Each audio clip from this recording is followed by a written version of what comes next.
to get back.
Paper thin, I'm made of stone. Don't it sting when you're not home? We don't build our kingdoms tall to be ruins on the floor. I put my faith into something that was not real. I'm not faking, show me that I still feel. I can't mend myself alone. Won't you come and make me whole? And I often wondered, would I ever feel the same? I wanna love again, like a prisoner. Now won't you free me from this place? Wanna love again. I'm still in pieces, tell me what you're gonna do. Cause they're all for you, all for you, all for you, all for you, all for you. Pieces of my heart, pieces of my heart, all for you, all for you, all for you, all for you. And I often wondered, would I ever feel the same? I wanna love again, like a prisoner. Now won't you free me from this place? Wanna love again. I'm still in pieces, tell me what you're gonna do. Cause they're all for you, all for you, all for you, all for you, all for you.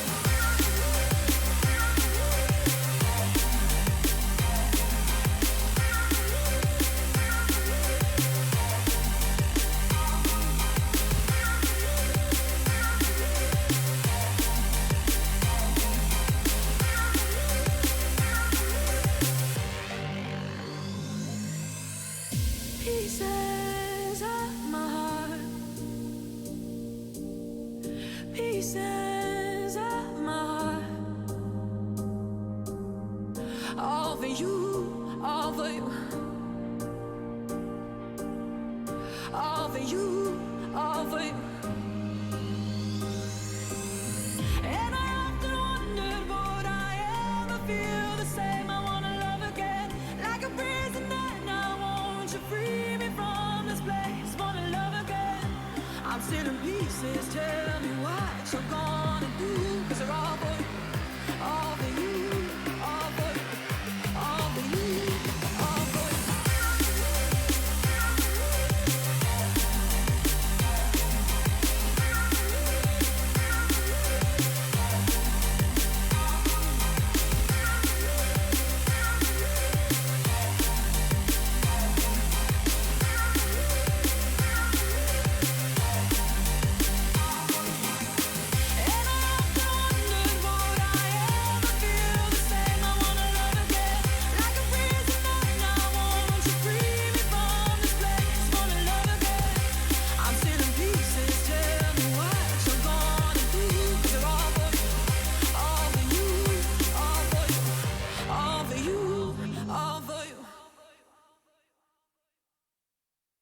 Life is short, life is sweet, life ain't easy but it's free. Something real, something strange, so before it goes away, celebrate, yeah, yeah, yeah.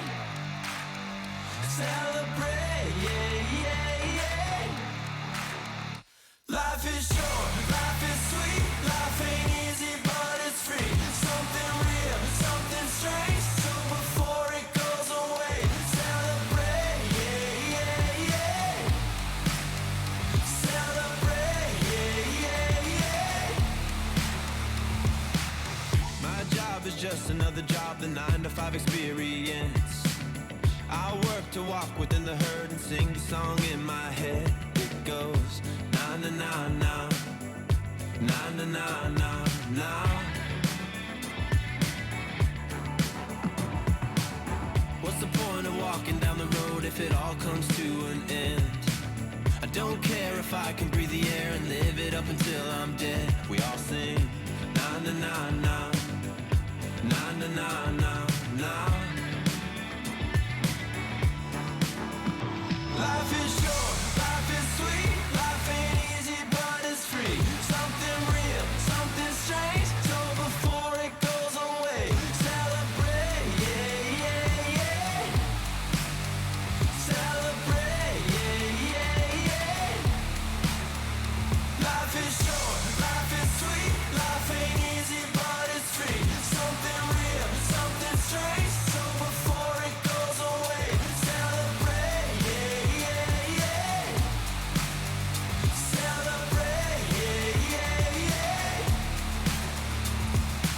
My friend Ben was just doing his thing when the doctor made the call.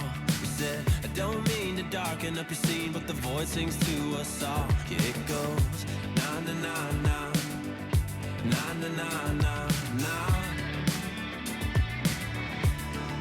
Life is only a moment, time for smelling the roses. Live it up 'cause it's going down. Life is short, life is sweet, life ain't easy but it's free. Something real, something strange, so before it goes away, celebrate, yeah, yeah, yeah. Celebrate, yeah, yeah, yeah. Life is short, life is sweet, life ain't easy but it's free. Something real, something strange, so before it goes away, celebrate, yeah, yeah, yeah. Celebrate, yeah, yeah, yeah. Life is short, life is sweet, life ain't easy but it's free. Something real, something strange, so before it goes away, celebrate, yeah, yeah, yeah. Celebrate, yeah, yeah, yeah. This is my last hurrah. Once I start, I ain't gon' stop till I go too far. Last hurrah, and it's okay. Maybe tomorrow I won't feel this pain. Last hurrah, last hurrah. This is my last hurrah. This is my last hurrah.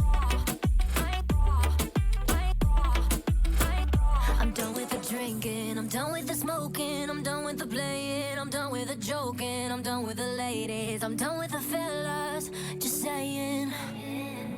Farewell tequila, so long margarita, lady sativa, I hate to leave ya, don't want the pressure, I don't need a lecture. No thank you honey, God bless ya. I know, I've said it all before, but it won't hurt to do it all once more. This is my last hurrah. Once I start, I ain't gon' stop till I go too far. Last hurrah, and it's okay. Maybe tomorrow I won't feel this pain. Last hurrah, last hurrah. This is my last hurrah. This is my last hurrah. I'm done with the heartache, I'm done with the demons. Can't wait to be normal right after after this weekend, I'm done with the drama. I'm fixing my karma. One more night up your nirvana. I know I've said it all before, but it won't hurt to do it all once more. This is my last hurrah. Once I start, I ain't gonna stop till I go too far. Last hurrah, and it's okay. Maybe tomorrow I won't feel this pain. Last hurrah, last hurrah. This is my last hurrah. This is my last hurrah. This is my last hurrah. Maybe I'll never change, but I'm still glad I came. Try again another day, but for now, this is my last hurrah. This is my last hurrah. Last hurrah. Last hurrah. This is my last hurrah.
This is my world. Let's make it count. I must practice stories.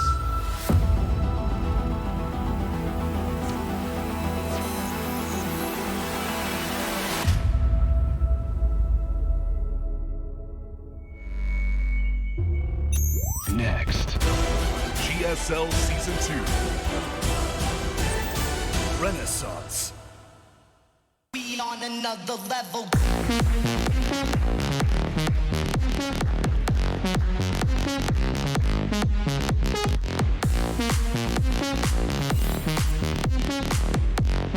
What's up, everybody? It's time for Season 2 of the GSL Codas. It's good to be back. We've got a lot of StarCraft 2 going on this week, Artosis. Oh my God, do we ever? And we've already finished GSL Season 1, GSL Super Tournament 1. My God, non-stop. We're a machine gun that instead of bullets, we're shooting out GSL tournaments. We're shooting out casts over here.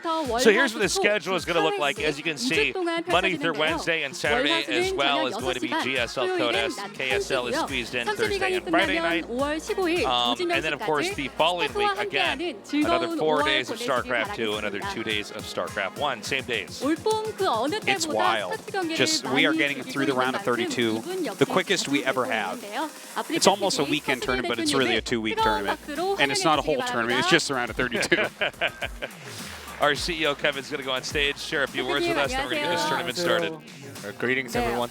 그러고 보니 이 대표님께서 GSL의 새 유니폼을 항상 처음으로 입고 You're always the first one to wear the new uniform of the GSL Codas, and it looks very well with you. Does this look pretty? 이렇게 또 시즌 2가 시작됐는데요. 스타트 팬분들께 Now the season 2 of GSL Codas has commenced. Any words to the fans? Yeah, Codas seems to start within the week. It's a very special season because we have 4 days. 4 days per week from Mondays, Tuesdays, Wednesdays, and Saturdays. So, although the production crew are going to be having a difficult time arranging everything on time, however, we hope to make a great run through the spring and to the summer as well. All right, thank you for your words. 2019 마운틴 듀 GSL 시즌 2 개막전 바로 as we 시작하겠습니다. got that translated. We're going to jump right into this season. Let's do it, Artosis. What are you saying? Woo! Not just the toes and the legs. We'll jump right into it. Full immersion. GSL Season 2. Let's go.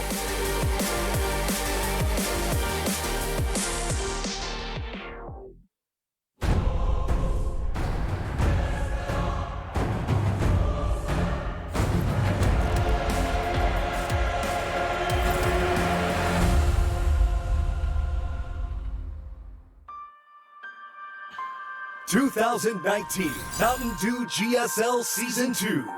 Code S. Renaissance. What are you giggling about? I'm thinking about how so far the videos for Season 1 and now Season 2 with that video, I'm getting the feeling that like Season 1 was like, all right, okay, so Sarah won BlizzCon, and then Season 1 was like, Koreans are still better than foreigners. And then Season 2 is like, Koreans are still better than foreigners. And Season 3 is like, Koreans are still better than foreigners. That's what it feels like for me right now. Could be, man. We're going to see this season coming into this. It was crazy that once again here in Season 1, now the 4th time in a row, excuse me, Maru actually completely and totally dominates. Yeah, he's a killer. That is a narrative that is continuing on here in GSL. Cool stuff. Anyways, going into this season, we can see we've got 9 Terrans, 12 Protoss, and 11 Zerg. Yeah, it seems about right. You can see our newcomers are not players that have never played before, but weren't in it too recently. So Special, DRG, and Armani all returning. No one is in their first ever GSL Code S. But it's a sick lineup. We are missing a few pretty heavy hitters, though, this season, which is kind of sad. I mean, when you get this many great players competing, you're going to have some that just don't quite make it through those qualifiers. One of which, Bunny, MC, Lucira, a longtime GSL competitor. Yeah, he's been a fixture here for a long time, but unfortunately, unfortunately for him, I guess, times are changing. Yeah, maybe we'll see him next season. But here you see, these are our groups for this week. Then, of course, we have the rest of the groups next week. Some pretty wildly outstanding groups here. Look at that group. Group A is sick, Group B is sick, Group C is quite good, Group D is quite good. 2 sick groups and 2 quite good groups. Ooh, I'm excited. And then we got Group E, which is just stupid. And of course, Group F, we can't have a group with Scarlet in it that doesn't have Keen and Hero, so that's always fun. I don't know how that happens every time. It does happen a lot. Yeah. Group G looks quite interesting. And, ooh, I like Group H a lot.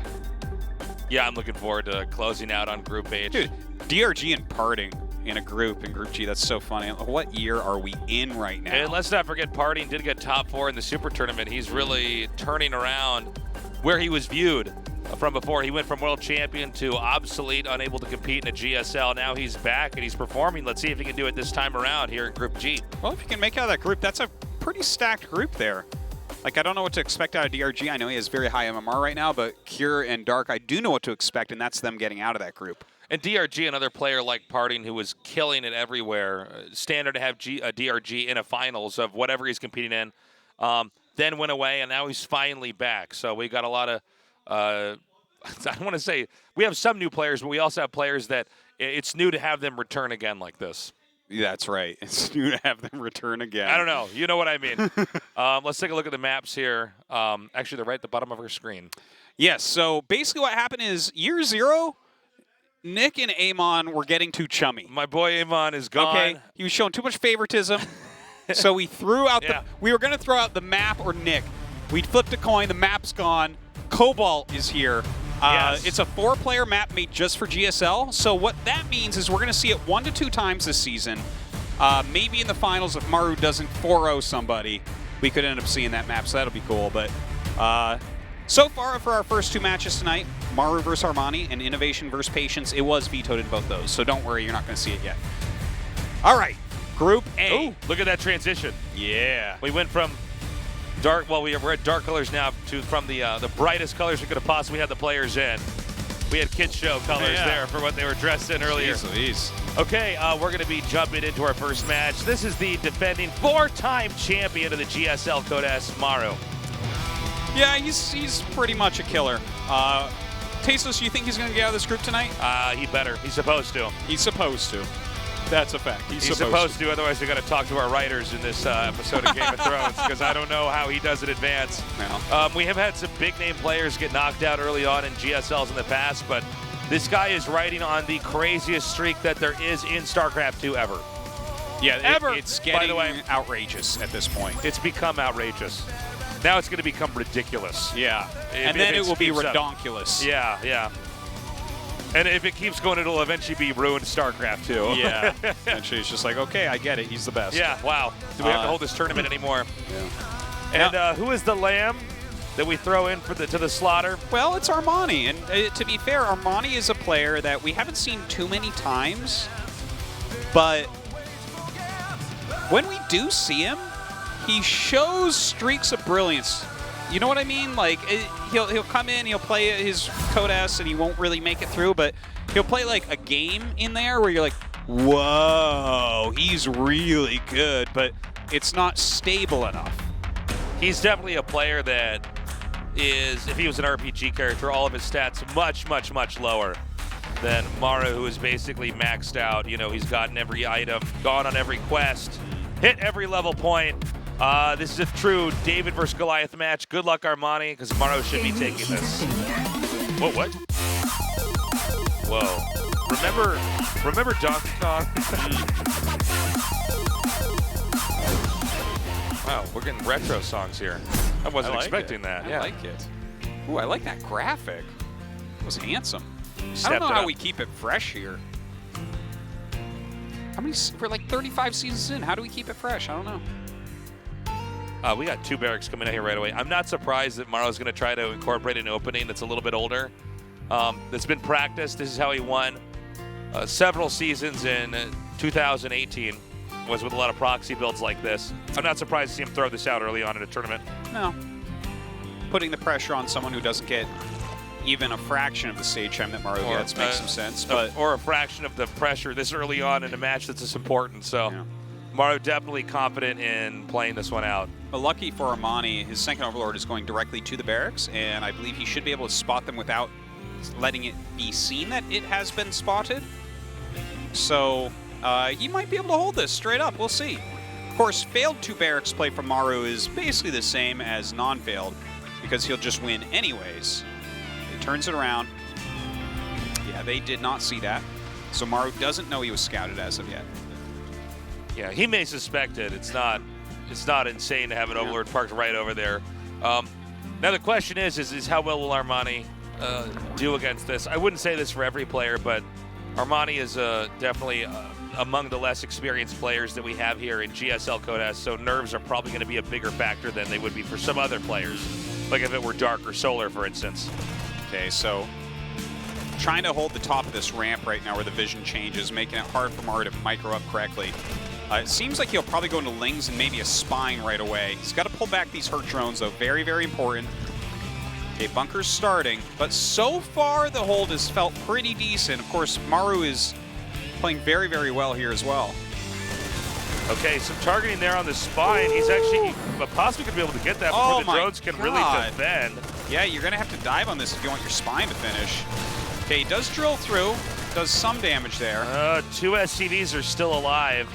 2 very damaged drones in the front there as well. I'm worried here with that many Marines. If he gets the targeting up on that Spine. Oh my god. Oh my god, he's scouted right away. Oh my god, that was so perfectly done before it can even get the first shot off. Well, the bunker's not in range of the hatchery, so maybe there's still a hold potential here. No speed on the Lings, no additional tech, no gas mine for Armani. It's not feeling super hot, especially considering there's a factory finishing up at home. Yeah, this is getting pretty bad. The hatchery's at about half health. I mean, we might have a queen come transfuse that at some point in time, but I don't know if there's going to be enough to buy time enough for him to be able to get the hatchery back, really. I mean, he's going to have to either attack right before the hatchery dies or accept the fact that he has lost this third base, or the second base, excuse me. He's going to have to do a transfusion there. He hasn't been injecting, so he has enough. All right, he does throw that down, gets his Lings on top. Some good targeting. He gets both the SCVs, which is actually quite critical. But this is getting so low. He has to commit right now. I don't think he can back up again. Yeah, the Lings are coming in here now. Some decent angling. I like how he's backing out of the bunker and then using that for cover against melee damage. Yeah, pretty crazy. Yeah, really gracefully done here by Maru. Again, this hatchery is so low. A few more transfusions go down. Is that going to be enough to buy him some time? The Marines come forward, doing a little bit more damage. This hatchery is so close to dead. I tell you what, this proxy 2 or 3 racks play has such a high win percentage. Damn. I don't know if I've ever seen it lose. Craziness. Gets scouted quite quickly. Armani, I felt like he was doing a pretty good job. Turns out, no. Maru just kills him anyways. Armani visibly uncomfortable now. That's rough. You know, you lose to a bunker rush that you did see coming. Intel-wise, he had everything that it could have gone his way. But Maru handled that so perfectly. I especially like how he did not overextend on damaging the spine crawler. Just had enough damage on that. Literally exactly kills it at the moment when it's done. The animation for the structure finishing is there. And before the animation for the spine can actually attack anything. So all that did was buy time. It didn't do any additional damage. And Maru is looking very strong going into game 2 on the map. New Repugnancy. Okay, we'll see if Armani can pull something together here. Of course, it was a bunker rush. You lose that, you can't be too frustrated with yourself. It's just a build everyone will die to occasionally. You say that, but I think you might be very frustrated by that just to start things off in this season. A little bit of disrespect, a little bit of shade maybe thrown there by Maru. Let's see how it goes in game 2. 게임이 시작됩니다.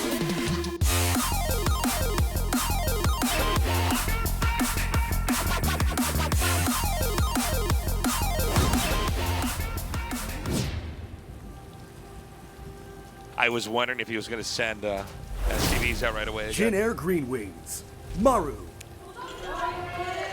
He wants to show good games for his fans. He's not going to do that twice in a row.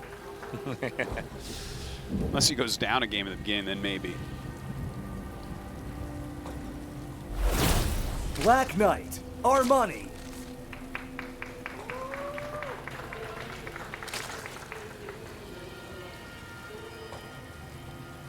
Black Knight.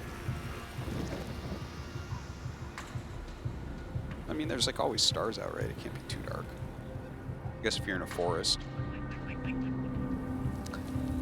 Yeah, you know, is it a little bit redundant, Black Knight? It's always dark at night.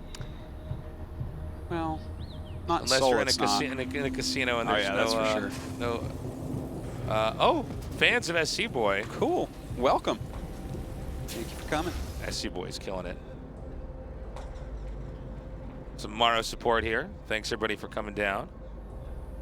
We got a busy week, man. Busy 2 weeks actually here. We're going to power through the round of 32 here for GSL. So for those of you watching, if you're going to be in the Seoul area over the next 2 weeks, just come on down to the studio. We got a lot of games to unpack here. The StarCraft 2 schedule, we started late here in 2019, and we have so many tournaments to go through. So we're really banging out a lot of lot of studio time here. It feels like between StarCraft 1 and StarCraft 2, almost right through the rest of the year, we have stuff all the time, like every single week.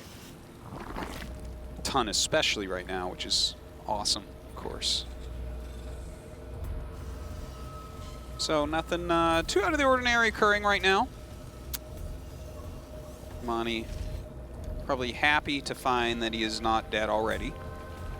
Did do a pretty intensive drone scout there at the beginning, so Maru kind of dictating the way his brain is working at the moment.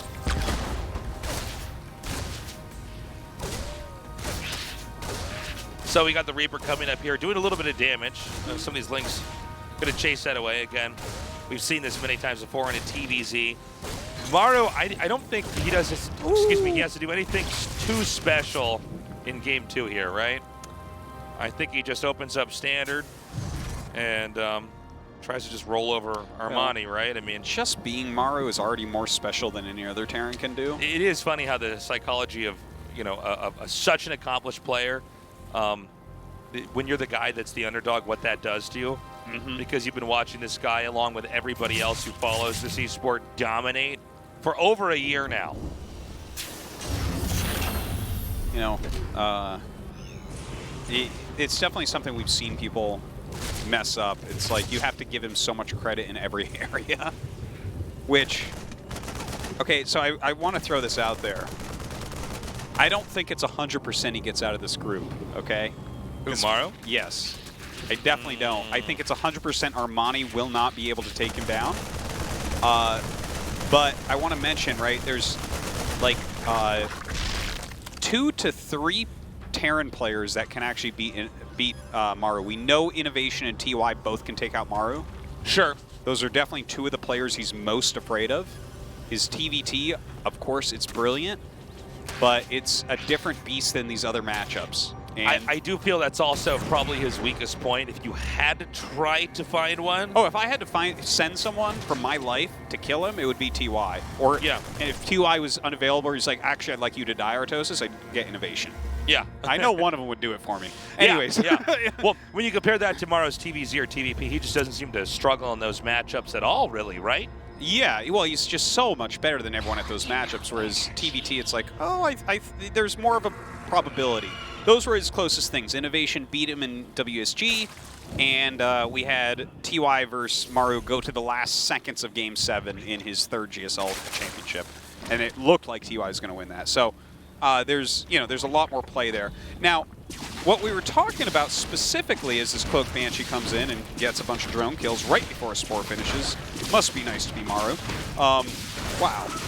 Well, this is actually just 6 kills. This is demonstrating the difference in the 2 players. Not even so much that Maru is so amazing, is that Maru is a player that's having just a much cleaner opening. And a lot of times in StarCraft 2, openings are more of each player in a race. They're not exactly interacting with each other that much beyond the initial scouting. But, you know, I got to say, man, it's already looking... That doesn't even signal some bad stuff here. Now, this is a great capture by Armani to get these 2 tanks. Let's see if he can actually get the second one here. This is gigantic to get these 2 tanks. The way he was moving out, actually, this is something that occasionally Terrans will do on maps like this. See that location right up there? You can siege the mineral patches, okay? And that's what he was going for. This specific build is something we saw Innovation do against Serral in WSG. Me and Nordred actually went over on in depth. And it's a beautiful location. So to catch those first 2 tanks and kill them when part of Maru's build was dedicated to getting over there, that's a giant catch for Armani. And with that being said, looks like some more Banshees trying to fly around. Doesn't seem like he's going to find damage with them, though. I like Armani droning up a whole lot here after he's held off that initial push. There's not much Terran can do when they lose those tanks like that to really be able to do any damage. You know, you have to get in there and actually do a fight head-to-head. And just the build order that Maru went for, he doesn't quite have the strength to do that. With tanks set up at siege, you can absolutely keep your distance and try to volley some shots in there. It was uncharacteristically sloppy of Maru to have those tanks so far behind the Bio Banshee. Anyways, while we watch these Banshees fly around and try to find damage, I'm going to try to get a word in edgewise why I think it's possible Maru won't get out of this group. Yeah, let's unpack that idea a little more. Okay, so Innovation is a real possibility to kill him. I don't think anyone on Earth would disagree with me on that. Innovation is one of the best players in the world still. He's just so overshadowed by Maru right now that it's silly. I think a lot of Terrans are too. Yeah. I mean, Innovation and TY are so solid, but I think Maru occasionally steals a lot of the attention. Just like we've had a lot of good non-Korean Zergs, but Serral's been so insanely dominant. Exactly. It's very easy to forget about those other Zerg players. Yeah. Gumi as well. Like, he's another one that's like, oh, maybe he could kill Maru. That's a possibility as well. Anyways, we were talking about the respect that you have to show Maru and how just being Maru is like a superpower because of the way that people have to play against you, right? Oh my god, I wish there wasn't so much great action in this awesome game so I could finish my thought, but the Lings are in the natural. Look at that, that's a lot of SCVs down, actually. Yeah, really 11 killed that quickly. Actually, what, 15. Even more. Make it 16 here, killed off as this attack is going on, but does Armani still have enough to hold off this push that's coming here from the north? It's only 2 tanks. If you had a few more Lings, I think you could do it pretty cleanly. Well, hold on. There's not very many Banelings left here. Yeah. Oh, that one could have connected, too. That's too bad.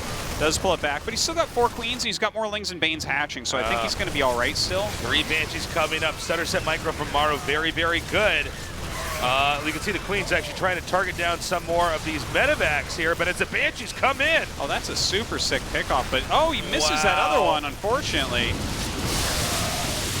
Okay, you can see the Queens are going to be taken out, and I think with reinforcements, there may not be enough Banes to actually take this on. We got to see exactly where they end up connecting. Oh my God, the Banshees themselves are actually going to tear everything apart.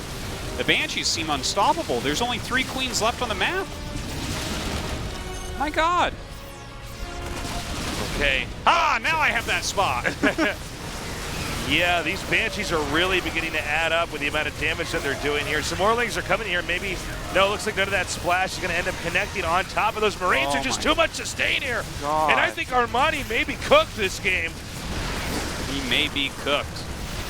This is ridiculous. It's too bad because Armani actually had some great things happen this game. I think he engaged just 1 round too early on the main attack. It goes to show you what a balancing act offense and defense is here in this game. And, you know, even though Armani's just barely losing in these fights, frankly, this is enough to tip the scale here. The 4th is going to go down. That's actually north of our screenshot here. And you can see just now the 3rd base is destroyed as well. GG Maru quickly 2-0s this in a series that, frankly, I think total was under 20 minutes. Yeah, it was super fast. That's too bad, though. I think if Armani had 1 more round of Lings before he tried to defend the 4th, he might have been afraid that the 4th was going to fall before that, which might have been correct.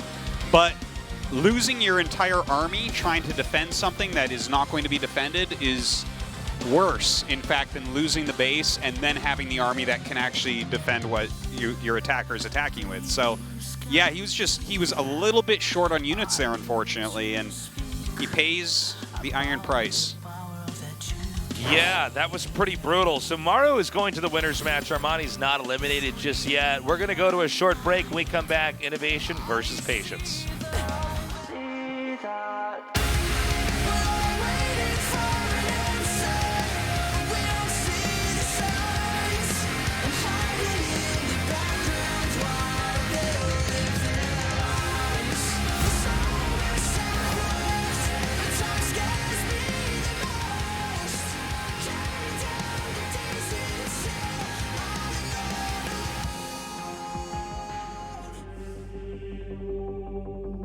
(2019) Mountain Dew GSL Season 2 Code S Renaissance.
round of 32.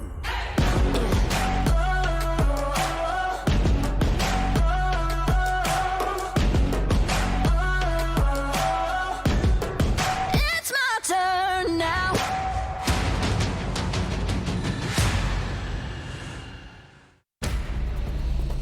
(2019) Mountain Dew GSL Season 2. Codex Renaissance.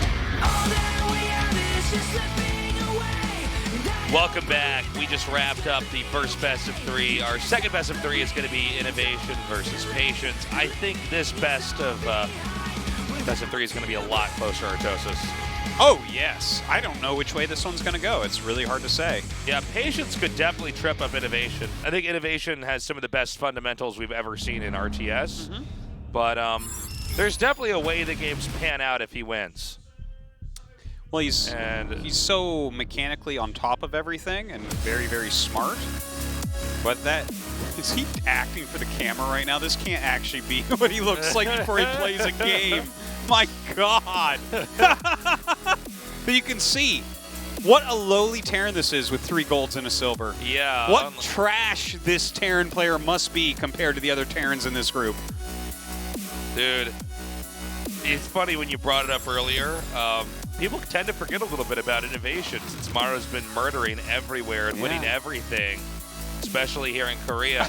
Well, I've been around since the days where Innovation was the best Terran and Maru was only the second best Terran. Yeah. Wow. Yeah. So going into this match, Patience has quietly been one of the craziest Protosses out there. And there's a lot that he is able to do and get away with that many of the Protosses can't. As we've said before here at the GSL Codes, he is a Protoss's Protoss. Yes. And this is what I've been trying to say 100 times. So the reason why I think Maru is not guaranteed to get out of this group is because people will play against Maru and, like, you know, give him certain, how do I say this? Like, give certain respect and do certain things in certain ways because it's like it's Maru. You have to consider these things, right? I'll tell you, one person is not going to consider any of that. That's Patience. Patience is going to do what Patience is going to do, and it's either going to kill you or it's not going to kill you. And then the game is going to be over, and it's going to be decided. So he's actually quietly one of these dangerous guys where I could see him just, like, getting right out. He could win this group. I don't know. And he might look terrible, get last place, too. He might win no maps. He might win 4 maps and lose 0 losses. Anything can happen with him here. Man, we're going to go to King's Cove to start things off. Patience is one of those players that you can know ahead of time he's going to play an abstract game, and it still won't help you. Just being aware of that. He's a player where you can try to scout out everything, and there's still a weird ace up his sleeve, if you will. So let's see how exactly Innovation is going to handle this. Innovation is known for being very textbooky, very straightforward, very... you know, if you want to copy this style of play, this is a great way to ladder, right? He doesn't rely on gimmicks. He doesn't rely on surprises very often. You know, all top players, for the most part, do something tricky here and there. Innovation leans farthest from that. If he does anything abnormal, it really is a surprise here. Anyways, we're going to go into game number 2 on King's Cove, Innovation versus Patience.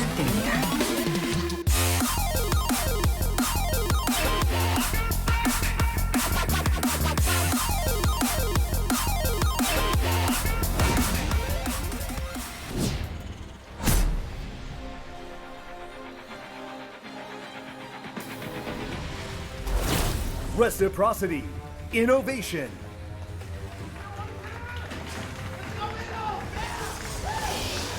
This might be the coolest graphics I've ever seen in a GSL. Yeah, I like the aesthetic we've got here for this tournament, really. Team LP. Patience. Kind of keeping it minimalist here. Looking good, though. So we have Patience already parking a probe out on the map. Some Patience aboard. Hello, thank you for coming down from DC. All right. Patience, it is time.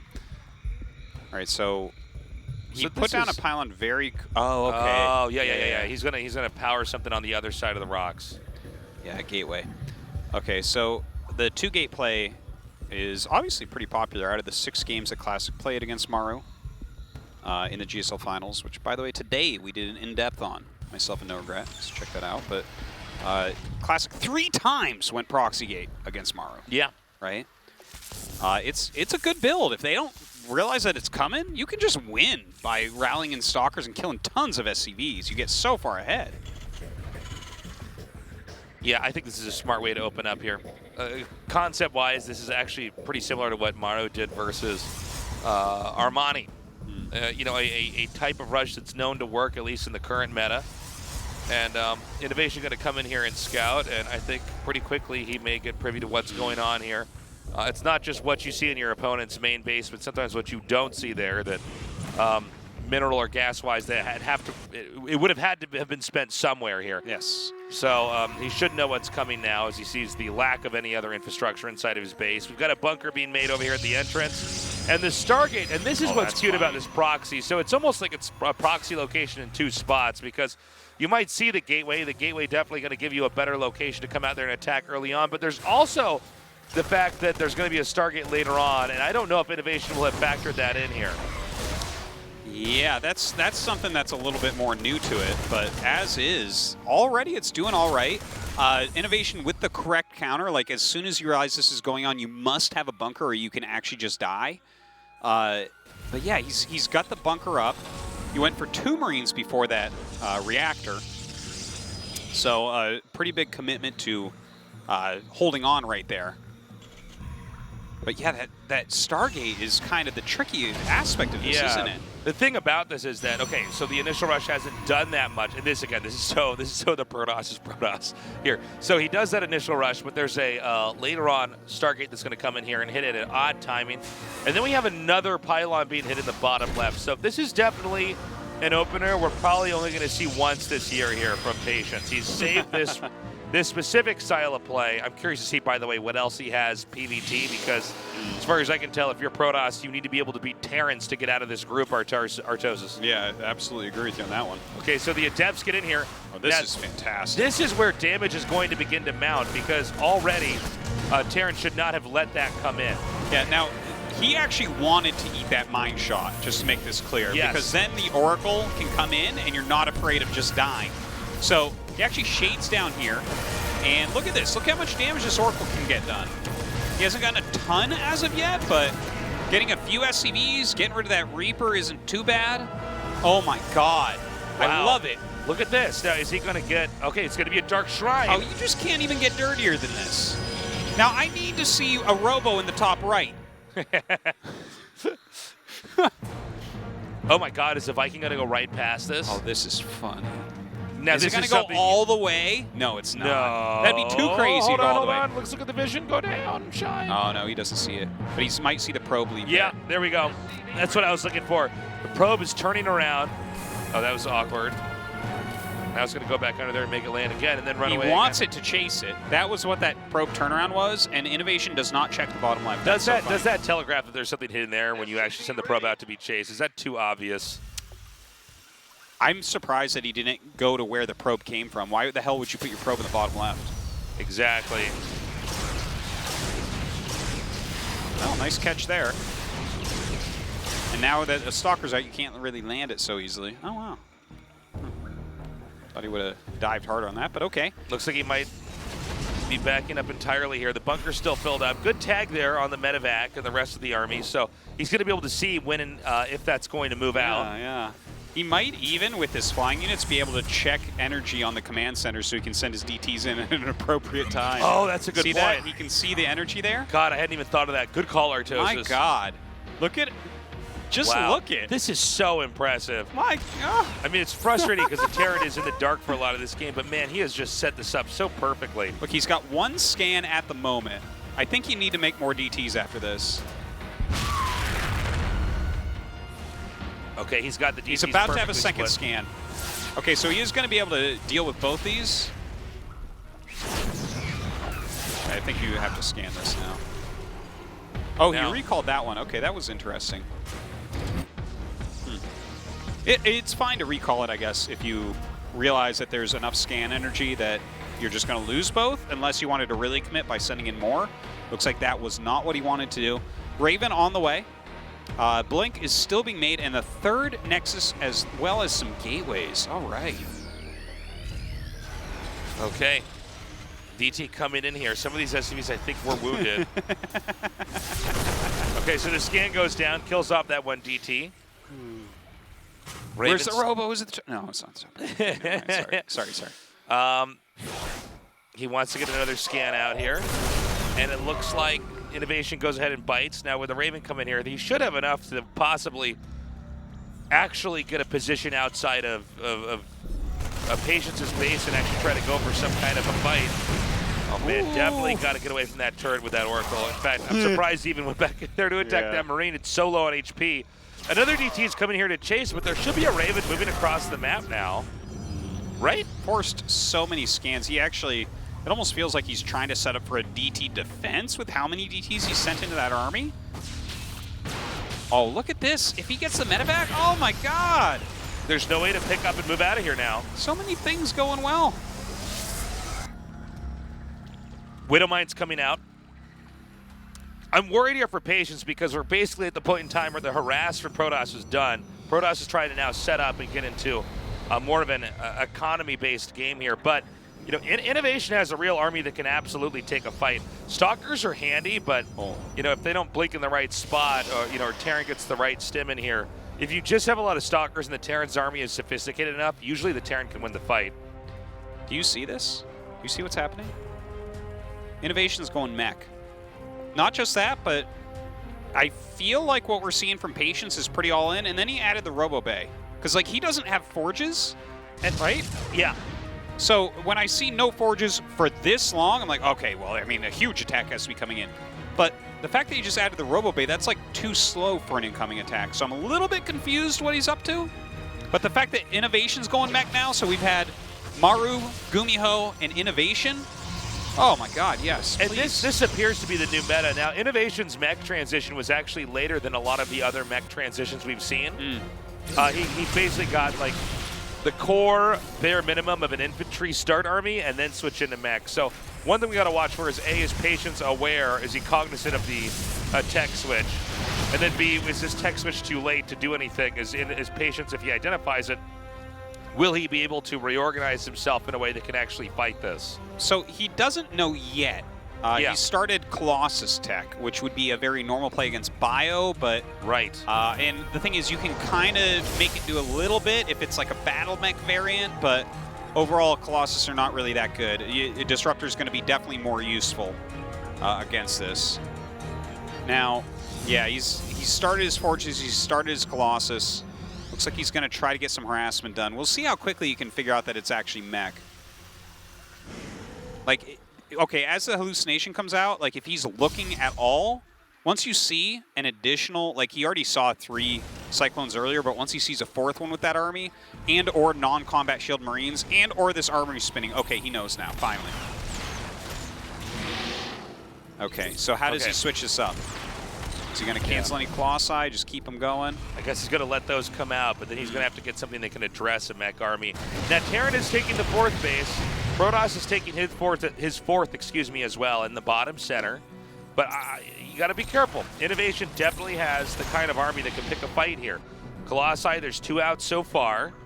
Thermal Lance is still a ways away, but it's mostly Stalker Colossus. I wonder how much actual, meat is here for the Protoss in a fight. I mean, I feel like if Terran has a good spread and good angles, maybe you could do a ton of damage here to what Protoss has. Yeah, it doesn't seem like this is the optimal army for fighting against mech, but he's actually doing some great harassment damage during all this, so that's kind of nice.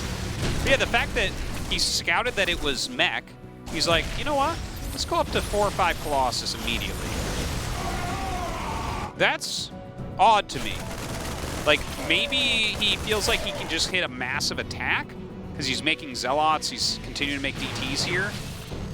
Yeah, I'm not sure what the plan is.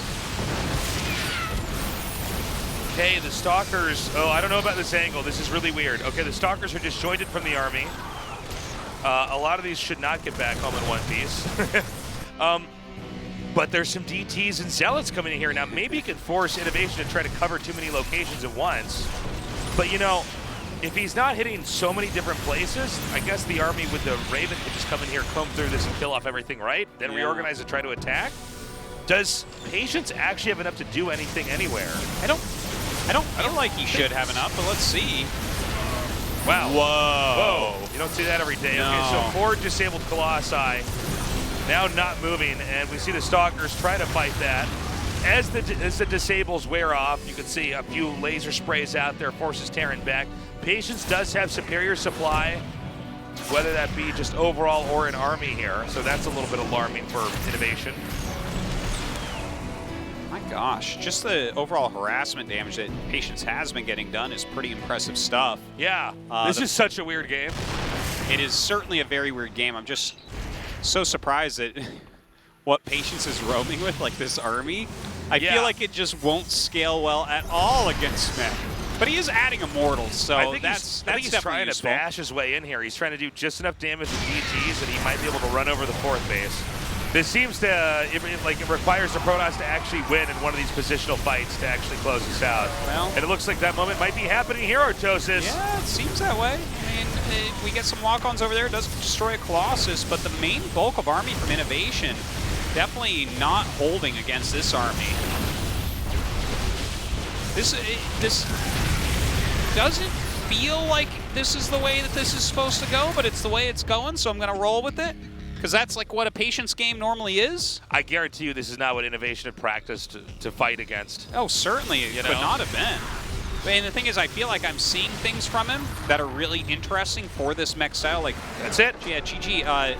For instance, where he put his armories there, because many of the mech losses that we've seen, like your armories in the back of your base, and they get sniped by a War Prism because you can't get to them in time, stuff like that. So I feel like Innovation wasn't necessarily doing poorly on a lot of these things, but you can see him kind of like smiling and almost laughing.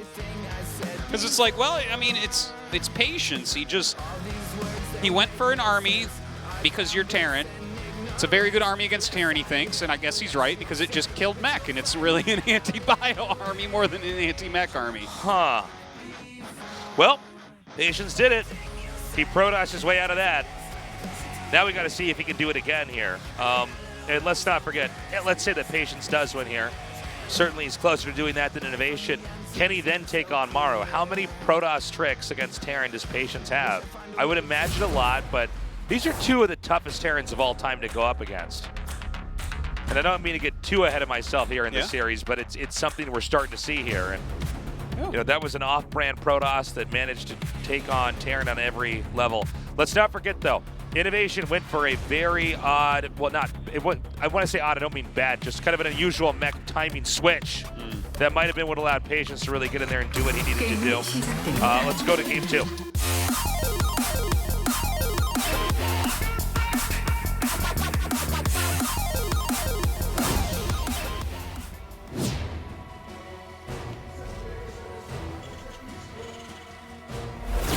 Reciprocity.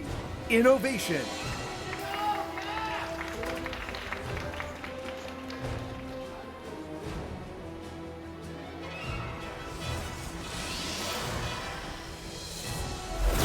Team LP. Patience.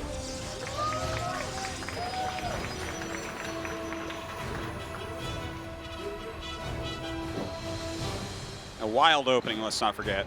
Proxy gateway with Stargate. That's and right. Hidden DT in the bottom left. And like we were saying, you probably won't see that used again here in this series. So I don't think so. We'll have to see what he tries to do this time around. But I think the beginning of that series was almost as odd as the end of it. You know what I mean? Yeah. The Colossi bashing in there. I think also Patience did a great job keeping. I think at the end he had 2 or 3 Colossi still alive. Oh yeah. I don't know what's going on, man. The Stalkers are inconsequential in the long run compared to keeping the Colossi alive. Yeah, they definitely did some damage. It felt like maybe he was too heavy on Cyclone or something. Like, siege tanks are probably going to be a better choice there. Well, we don't see more and more Colossi made against mech normally either. So I think he had these Cyclones that were sort of against the wrong unit composition, and I think on some level Innovation was a little bit caught off guard by that as well. Colossi truly, at this point in the game, is mostly an anti-marine unit. That's like kind of why you make Colossi. You don't really If you make him against Zerg, it's weird. If you make him against Protoss, it's really weird. If you make him against Terran, it's pretty common because Marines are very good. In a situation like this, where it's mech, it's like, well, you know, you're not really doing that much damage, and you don't actually have more range than a lot of the units that Terran is playing with right now. Yeah. So what is the Colossi? And the Colossi can be hit by all sorts of different attacks, anti-air, anti-ground. I wonder if some of it was... Anti-air and anti-ground. If the tank count's low enough, I guess the Colossi can come in there and start to poke and try to pick fights. I guess. And then maybe there's not as much you can do at that moment as Terran. Fourth base on the previous map is a lot harder to hold as well. Yeah, it's kind of out in the front a little bit. It is easier to attack. The first 3 are like free though. We've got another hidden pylon over on the map, Artosis. Yeah, what do you think that's going to be? Could be a Stargate, I think. Stargate? Feels a little bit late for Stargate. It does feel late, you're right, but maybe that's part of the idea. Gates. Oh, yeah. Oh, no, I'm sorry, guys. Yeah. Why was I casting this like it's a normal Protoss player? Sorry, everybody. You fool.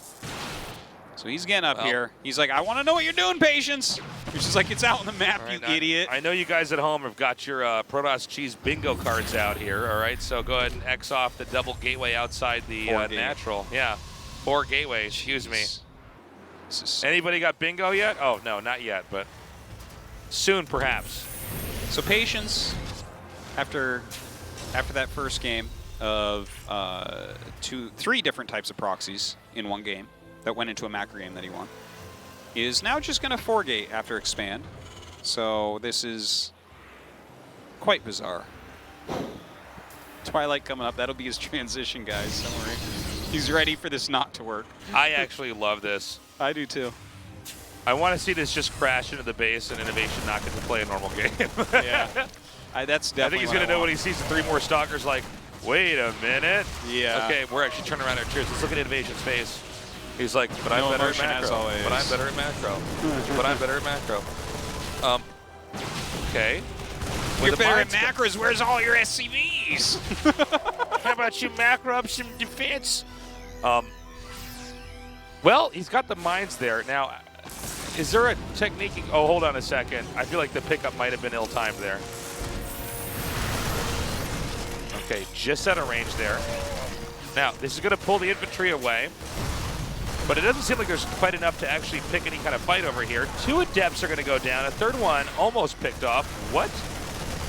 Yeah, I'm not sure. He does have glaives on the way and more gates, so like I guess he's definitely not done. Oh, okay, the siege tank finishes, so he's like, okay, it's time to go mine drop. Very, very different play that we're seeing here from Patience, but he's going to have a hell of a lot of Adepts with glaives. I like that he's sending the Stalkers home. He knows a drop is incoming. And Stalker's obviously going to be a better defense against that than anything else. Oh my god. What? Yeah, I thought maybe he was going to do that. So this is a recall to try to catch that. Instead of chasing that, which he was not going to be able to catch in time. The medevac's going to try to come through here. Is this scout path or drop path a little bit too predictable, I wonder? Does he turn around? Oh! Did he see it? Oh, no. Okay, he needs to sack 1 probe into that. Looks like 2 go down instead. Now here comes the 1 drop here in the main. Again, you want to try to split your probes as well as you possibly can. Okay, I mean, he dealt with those reasonably well. Now there's a lot of Adepts coming here. Now Protoss doesn't have any kind of sophisticated tech, but part of the idea here is that you want to have so much that you can just bludgeon your way through. Auto. Next shade is going to come up. You got to raise those depots in the main. Oh my god. Or not. That works too. Well, look, he's going to be able to get the tank. Well, if he gets this tank, which he does, then it's much harder for Terran to defend anywhere conveniently. Oh, he's going mech again too. Oh yeah, look at that. We caught that. At the same time that Patience got that, like, oh look. Oh, I don't know. I think Patience, you know, oh my god, he unsieged at the exact wrong moment, Artosis! Wow, he just lifted that command center in the main. He's getting afraid right now. I think that's the last of the energy on the Raven, by the way. Oh wow, look at this. Stalkers just walk in too. Okay, if he just gets that tank on the high ground, because this one on the low ground should be going down no matter what. The bunker is empty, by the way. Well, yeah, this look is at this. too much damage, Don't right? siege up on top of your depots, by the way, folks. Mike, like, this is he's so still much making damage. tanks. There's still a possibility of a hold here. Siege tanks are really good in these types of He situations. needs to raise the wall. Oh, what? There's like more coming here? Oh, yeah. Okay, here we go. Another tank goes down. SCVs have been pulled. But there's so much over here with these Hellions and Marines. Yeah, this time is not quite as efficient as the other ones. And he managed to keep some of those in the main. I feel like there was a moment that Patience was on the verge of actually ending this game. And it's a little bit trickier to control this. I'm not saying that in any way Innovation is necessarily going to come back. Oh my God. I think he might though. Well, look at this. He's leaving bait for Patience. He's like, here's a tank. Oh wow, he didn't lift that one up. Why didn't he lift that up? You had it like. Well, the tank is the only thing that's really able to combat everything else that's around here. But he dropped the tank and then picked it up when they shaded. Then he dropped it again and then just left it there. That was kind of. I'm a little bit confused about that one thing because it felt like this might be holdable. Like Patience doesn't have anything at home to go home to, you know? Okay, so there's 23 workers that are only in the main right now. There's more Adepts than there are Marines out here. That's it, GG. Patience. Well done. 2-0 over Innovation. Patience really on the cutting edge of Protoss play. He's so happy. The cutting edge, you say, I call it the Stone Age, but either way, very effective. He did it, man. He pulled through. We saw Patience celebrating, Innovation looking at him and shaking his head. Maru's like, oh man, what do I do here?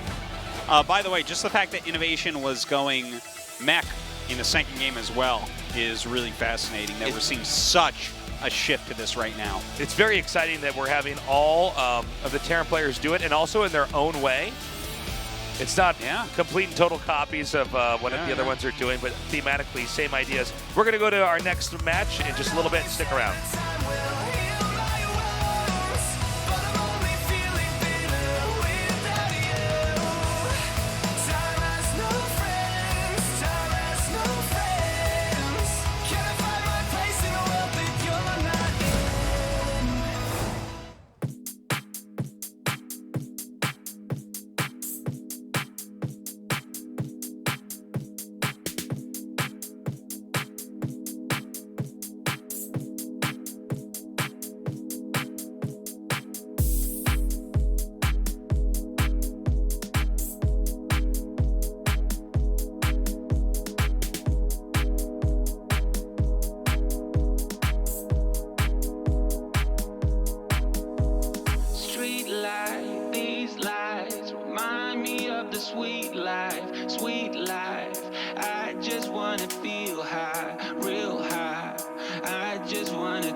On a dark desert highway, cool wind in my hair, the warm smell of colitas rising up through the air.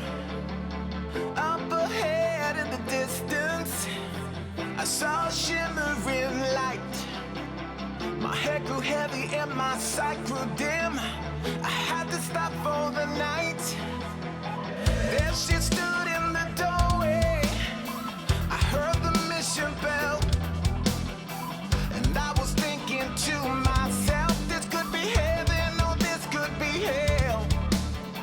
Then she lit up a candle and she showed me the way. There were voices down the corridor. I thought I heard them say, welcome to the Hotel California. Such a lovely place. Such a lovely place. Plenty of room at the Hotel California. Anytime of year, you can find it here. Her mind is Tiffany twisted. She got the Mercedes Benz. She got a lot of pretty, pretty boys that she calls friends. How they dance in the courtyard, sweet summer sweat. Some dance to remember, some dance to forget. So I called up the captain, please bring me my wine. And he said, we haven't had that spirit here since 1969. And still those voices are calling from far away. They wake you up in the middle of the night just to hear them say, welcome to the Hotel California. Such a lovely place. Such a lovely place. They living it up at the Hotel California. What a nice surprise. Bring your alibis.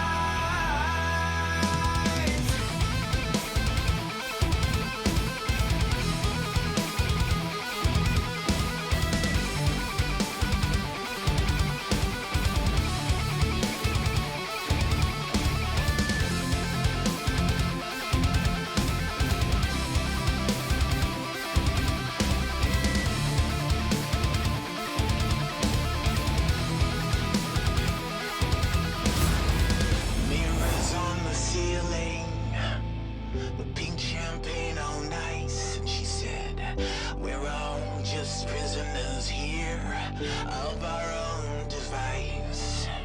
And in the master's chambers, they gathered for the feast. They stand up with their stealing knives, but they just can't kill the beast. Last thing I remember, I was running for the door. I had to find the passage back to the place I was before. Relax, said the night man. We're programmed to receive. You can check out anytime you like, but you can never leave. Baby, you're the worst, but your worst was still better than everybody. And I hate that you heard me just say that, but I guess it's true. How many times do I lie in bed and tell myself a lie? How many times do I turn my head so my friends don't see me cry? I'll say that I'll be fine without you, I'll be better when you're gone. I swear I won't think about you when I'm dancing all night long. Cause baby, I know that you're no good for me. So why do I hurt so bad when you leave? I swear that I'll be better, way better without you. Dancing on the I'll be better, way better without you. I swear that I'll be better, way better without you. So why do I hurt so bad when you leave? Last time that I saw you with someone else, I thought I'd be down for good, but my mind said, even with the regret, it's always back to you. How many times do I lie in bed and tell myself a lie? How many times do I turn my head so my friends don't see me cry? I'll say that I'll be fine without you, I'll be better when you're gone. I swear I won't think about you when I'm dancing all night long. Cause baby, I know that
Round of 32.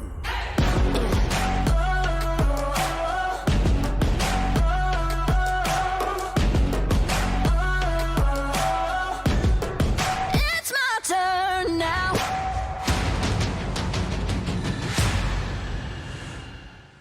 (2019) Mountain Dew GSL Season 2. Code S Renaissance. Welcome back to the GSL Code S. Kind of a crazy series we had back there. Patience proving that crazy, unpredictable play can overcome even what is becoming a new standard meta here for Terran. The modest pressure into quick mech. Yes. I don't know if this style is going to stay like that. I think Terrans are still feeling this out, but there is kind of this like Raven infantry medevac. You have sort of a squad, a strike force, if you will. Switching to mech. Patience just completely smashed Innovation. Innovation's in the losers match. Now it's Maru versus Patience. So I guess this is the ultimate test for Patience's PBT. Can you Protoss your way out of this one? Well, no one else has really been able to be honest. I'm just excited to see what Maru, after seeing the type of stuff that Patience has brought so far today, like what does he do to beat Patience? So crazy, man. Because, I mean, it's too stupid to say, I'm sorry. I was going to say, if anyone can beat Patience, it's Maru. Oh, nice. I'm like, no, anyone can beat Patience, but he can beat anyone as well. Okay, game one, let's go. 게임이 시작됩니다.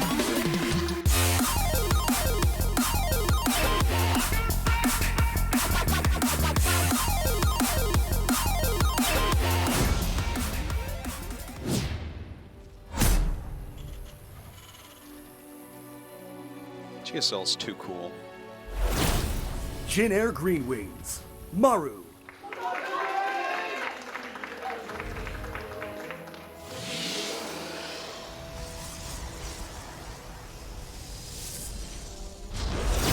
Team LP, Patience. I'm so happy we're into Season 2. Yeah, it is. We've been kind of tearing through these seasons here, GSL, but it's good to be back. We've got a lot of StarCraft this week too, guys. So if you are enjoying this, some Maru support here from France.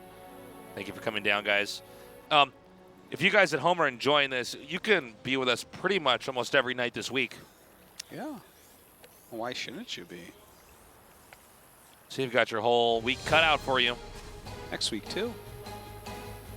So what is Patience going to do here? One thing to remember is that Maru gets to watch the games in between his, right? So he saw what Patience did to Innovation. So, already you've got to look at that and say, okay, well, what has Maru gleaned from this? And is he going to alter any of his play styles? Maru was even talking to Innovation in between games. I feel like he was mostly making fun of him. If their relationship is anything like ours, that's definitely what he was doing. Yeah.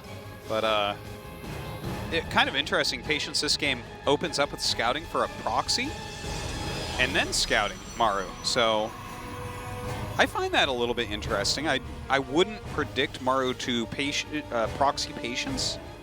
I almost said Patience proxy. I mean, at this point, Patience and proxy should be synonymous, but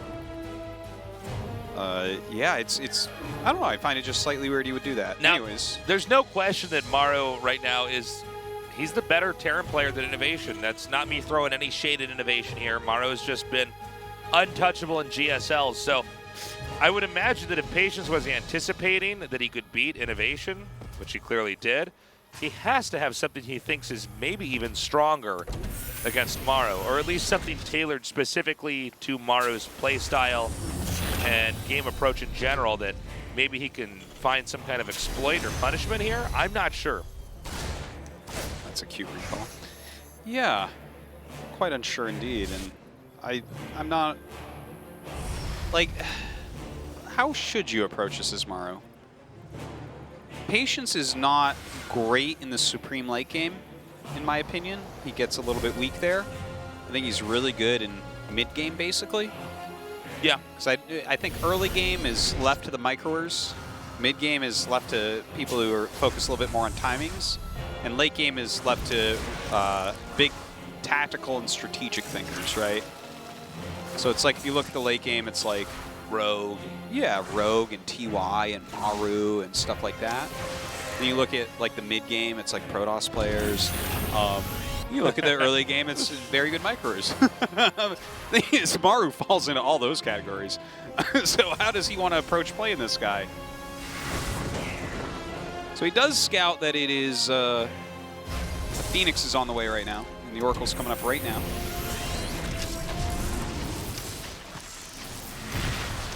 Okay. Nice little snipe there with the Oracle. It's coming here now. And already we don't have any defense here for Maru. He's actually losing quite a bit. Now, Maru's known for going Widow Mines right away. I'm so surprised he didn't pull away a bit more quickly. Did he not have vision over that?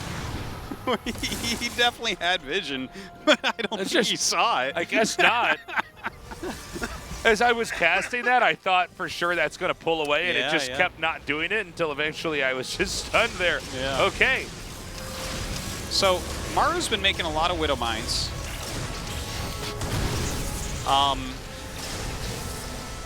That's something he does sometimes when he scouts Phoenixes. Sometimes he'll just go continual Widow Mine drops. Yeah. Which I've always found odd, but it seems to work for him. Okay, now there's going to be this little rush, but there's a probe that spotted that. Yeah. They can just get rid of this medevac and then get those Phoenixes back to try to defend. Now note how the Widow Mines are splitting up, going out in multiple different directions. There's a drop coming here through the north. My God, and these other two Widow Mines running right straight in. Let's see if he actually sees them. He does. So good pickoff, but that means the medevac might be able to get into the main base. Okay, Widow Mine taking some more damage here. Looks like that one does get the burrow off. Oh my God. Now only, I was going to say only 2 probe killed. 7 now. Now again, we historically in GSL, we would say something along the lines of this. Well, he got some workers, but of course he did lose the Widow Mines and the medevac, so maybe this is, more of a trade than it is one player ahead. But every time in Maru's games he does this, he ends up way ahead in a couple minutes. He just keeps dropping mines, keeps interrupting mining and keeping the other player on the defense.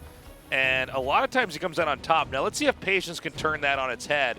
He's going to be coming across the map. We once more have 3 Widow Mines inside of a medevac. Look at all these. Oh my God, he has a full wall against a big Glaives attack coming in.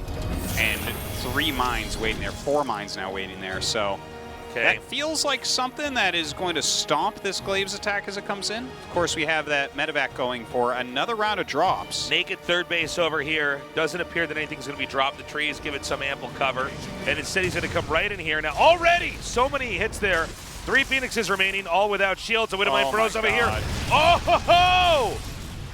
And that's what I'm talking about. 14 probes, and the attack has gone uninterrupted. A recall back home is going to bring that, I believe that's to the natural nexus over there, so there's going to be attack over here. Is this too vulnerable, though, over here? They're going to shade in, no targeting on the mines just yet. The bunker is not going to go down. Oh, my God. Looks like, I'm sorry, it just barely will. Now, can he try to shove through here? You know, with mines out, it's all about position play. It looks like Maru neglected to have that medevac micro. This is crazy right now. I hope after he lost 21 probes to mine drops, he just kills him with Glaives against a wall and 4 mines Oh my God, there's 1 mine right over there. He's going to continue to filter these adepts in there. He's killing quite a few SCVs himself. Now, it could be a lifted second base over here for Terran. There it is now. And let's not forget that Protoss still has 3 Nexuses. Even though he lost a lot of workers, he still is going to be able to remake that fairly quickly. Okay, trying to break this seems so inadvisable. He's going to go ahead and lift. Well, he's lifting all these mines, but he has nothing to actually hit them with, so they'll just land and then go back under. Yeah, I thought he was going to go for the depot initially, try to tear that down and then shade in, but he did not. Both these guys taking such a supply blow here, even if all these adepts, all these, so all these adepts kill off all the depots down here, it's still not going to be as much. Looks like he's barely not going to be able to deny the attack upgrade here. Oh, that was close. He definitely could have if he had tried at all to do it. Okay, we saw the medevac pick up those 4 mines. Well, those 4 mines have to do some serious work on this side of the map because it seemed like Maru had done more damage, but... Those 4 mines have to go kill all the buildings. Oh, that's actually a very novel way to handle this. Yeah. The odds of... Oh, my God. Oh, I made these sentries to tank the damage. That's funny. He brought 4 sentries in. That's actually quite efficient. Okay, so Maru's reclaimed his natural. He's just now transferring SCVs down here. I gotta say one thing about Patience and his adepts. Most Protosses, I can tell if they're gonna cancel the shade. With Patience, I can't always tell. That's funny that you're saying that because I stopped trying to call it after a while. Yeah. Where normally I try to get everything set up. Yeah, I have no clue now. He might finish that. Yeah, there it is. He seems to have a very comfortable understanding of how these Widow Mines are going to connect. And the funny thing is, even when it looks like, okay, it's been cleaned up, he seems to have just enough that he's comfortable he can snowball it. Well, he's not always right about that, though, is he? One more Marauders added into the front here. Again, though, he's at depth, so when they get the shade on top, I think he's going to do it. Look at this. Yeah. It's tricky, too, because the Marines have to kite away, right? So suddenly you're in this position where no matter what you do, unless you pick up and unload somewhere else, the adepts are going to get priority. By the way, he does tear that down. One more shade in here later, maybe when he has the ability to. Yeah, a shade up now can make it all the way in. Guys, it's 19 workers to 61. That's a big difference. He's clowning him! Ooh! If this was on ladder, he'd say Naga right now. Yeah. Okay, so we have, oh my God, Jesus just did it. Uh-oh. Uh-oh. You know what I can't wait for, Tasteless, is patience and innovation to tag team destroy the best storyline we have going into the season. I'll take it. Yeah. I'll take it. Hey, it's happened before in past GSLs where, actually a lot of times, where the champion loses the next season in the round of 32. Yeah, that used to be like a curse even. It was a theme we had for about 2.5 years at GSL, It felt that way, I believe. for sure. So, that's a surprise. Patience wins game 1. He only has to win 1 more game. So far, Patience undefeated against the best Terrans there are right now out there. Yeah. If only TY were in this group. But by the way, that was Patience initially absorbing a lot of the damage in the and the tactics of Maru, and then turning the game on its head. Some impressive play from Patience so far tonight. Definitely, this is what I was talking about, where like he doesn't care who's in that booth across from him. He's going to play exactly how he wants to play, and then we're going to see who wins the game. The Protoss players, Protoss is killing it right now. We're going to go to King's Cove for game 2. Right now, Patience with a 1-0 lead. 게임이 시작됩니다.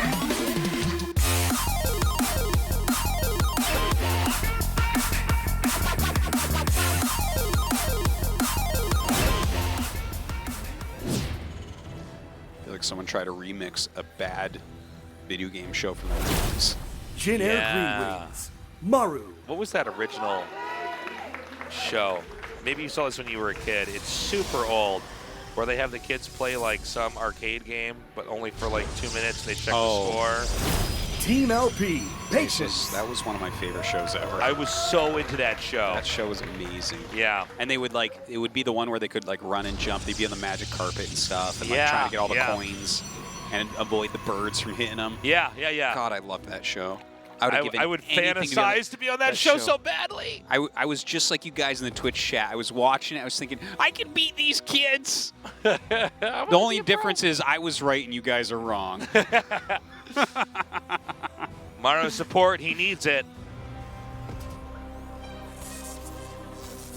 Let's see what Patience does this time around. Maru needs your support, guys. If you cheer hard enough, he might win. Ever. It's so funny. If you cheer hard, he might micro better. Oh, so an SCV scout coming out, not surprised about that. Patience not trying any shenanigans early on. This is the map we normally see go long every game in TVP. It's very rare to see a quick finish here. Yeah, not just the second base, but the third base. Generally easy to hold here. A lot of attack timings, we see them happening around the 4th base. 4th base and everything after that, you're starting to expand further and further out. It's more and more difficult to balloon out on the map. So it's a map that has setups where it's it's easy to kind of get the ball rolling and get into a macro game, but it's hard to actually stay on top. Particularly, by the way, in a TVP, this is a funny matchup where nobody's necessarily supposed to have a base up on the other player. And so you see both races get very, very maxed out and taxed as far as trying to both defend and attack at the same time. Medevacs and Warp Prisms are incredibly strong. It's a lot of fun when you get to 4 and 5 bases to try to follow it. One of the tougher matchups actually to observe, I'd say, by the way, just to keep up on all the little skirmishes that are going on everywhere. Yeah, it can be if they choose like harassment-intensive routes of tech, which I think are actually the correct ones to choose. I agree. For that late game. Looks like a Twilight coming up here from Patience. Oh, please, just go Glaives again. Let's see it. I'm not sure, though. Well, the Glaives thing is funny, but there's a degree of brilliance to it when you begin to unpack it. So you've got Widow Mines, which are a threat, okay? And if they get the connections, and we've noticed this has, by the way, been Maru, I think in the last 2 GSLs that he won, we saw a lot of this, where he gets a lot of mines, he drops, he eventually starts to take out workers. That begins to add up, even if the initial Widow Mine drops don't do much. One of them always seems to come in there. Usually it's the 3rd or the 4th round and does damage. And usually what happens, if that works, is that the other player stays back. I'm sorry, the Protoss player stays back, and he's trying to play catch-up, right? And he's hoping that even if he lost workers, somehow this is going to balance out because he's killing Widow Mines and Medevacs as it's going on. And I think that, at least from what we've seen, it's been the wrong approach, or at least it hasn't worked for the Protoss players, to try to stay back and stay defensive, because Maru's still making SCVs, he's still expanding, he's still getting dropping mules. What Patience does is he's okay losing probes. He has the bare minimum to try to get rid of the Widow Mines and the Medevacs, but while that's going on, he's actually going to clobber them with Adepts and basically trade in such a way that as long as the Widow Mines are not getting premium damage for defense at home, the Adepts start to smother the Terran. That's what we saw, at least in Game 1. Now let's see if that's actually going to be a pattern here, or if that was unique to that game that we just saw. This game he's playing very weirdly. He made a Twilight, then a Robo, and took a very long time, then made a Templar very different Archives. build here. So it almost looks like an Archon drop in PvZ. Of course, it won't be that. Wrong matchup. Maybe just a Storm Rush. Could be possibly Storm drops. Could also be somewhat defensive into a quick 3rd. It's impossible to say exactly what he wants to do tactically with that, but the timing of the buildings was a little bit peculiar. Anyways, it doesn't seem like a necessarily bad build or anything. Or bad strategy, rather. The build certainly was not perfect. Oh my God. Were you playing with your action figures? What was that sound? Making Superman fly back there? What was that? This was my big sound effect because it was... What about... Oh, no, I never made that one. Okay. Because that's what happened to that Medevac. Yeah, that is what happened there. Yeah. Oh, all my mana's gone. For energy. Oh, and I took a little tiny bit of damage. So, getting Storm. Ah, yes, it does look like it is indeed a Storm drop coming up. Very quick one. Says, you like Widow Mine drops, huh? How about a Storm drop? Here we go. If we get it on camera, here we go. How about a Storm drop? All right, let's see if Maru reacts in time. Oh, ho, ho! Wow. Whoa, he just nuked that area. 11 kills. By the way, that's a lot. Patience looks a little bit wiggly in his chair. He's like really moving around fast. I think he's suddenly like, well, right now thinking, oh my God, I might actually just get out of this group first.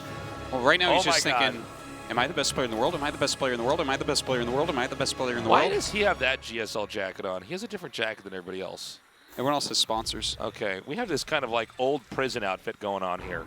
Got a chain gang. Well, that's GSL the one for jacket, this black season. And white. We've got the Beetlejuice theme going on with the guys that don't have sponsors. The thing is, he does. He didn't bring the jacket, I guess. All right.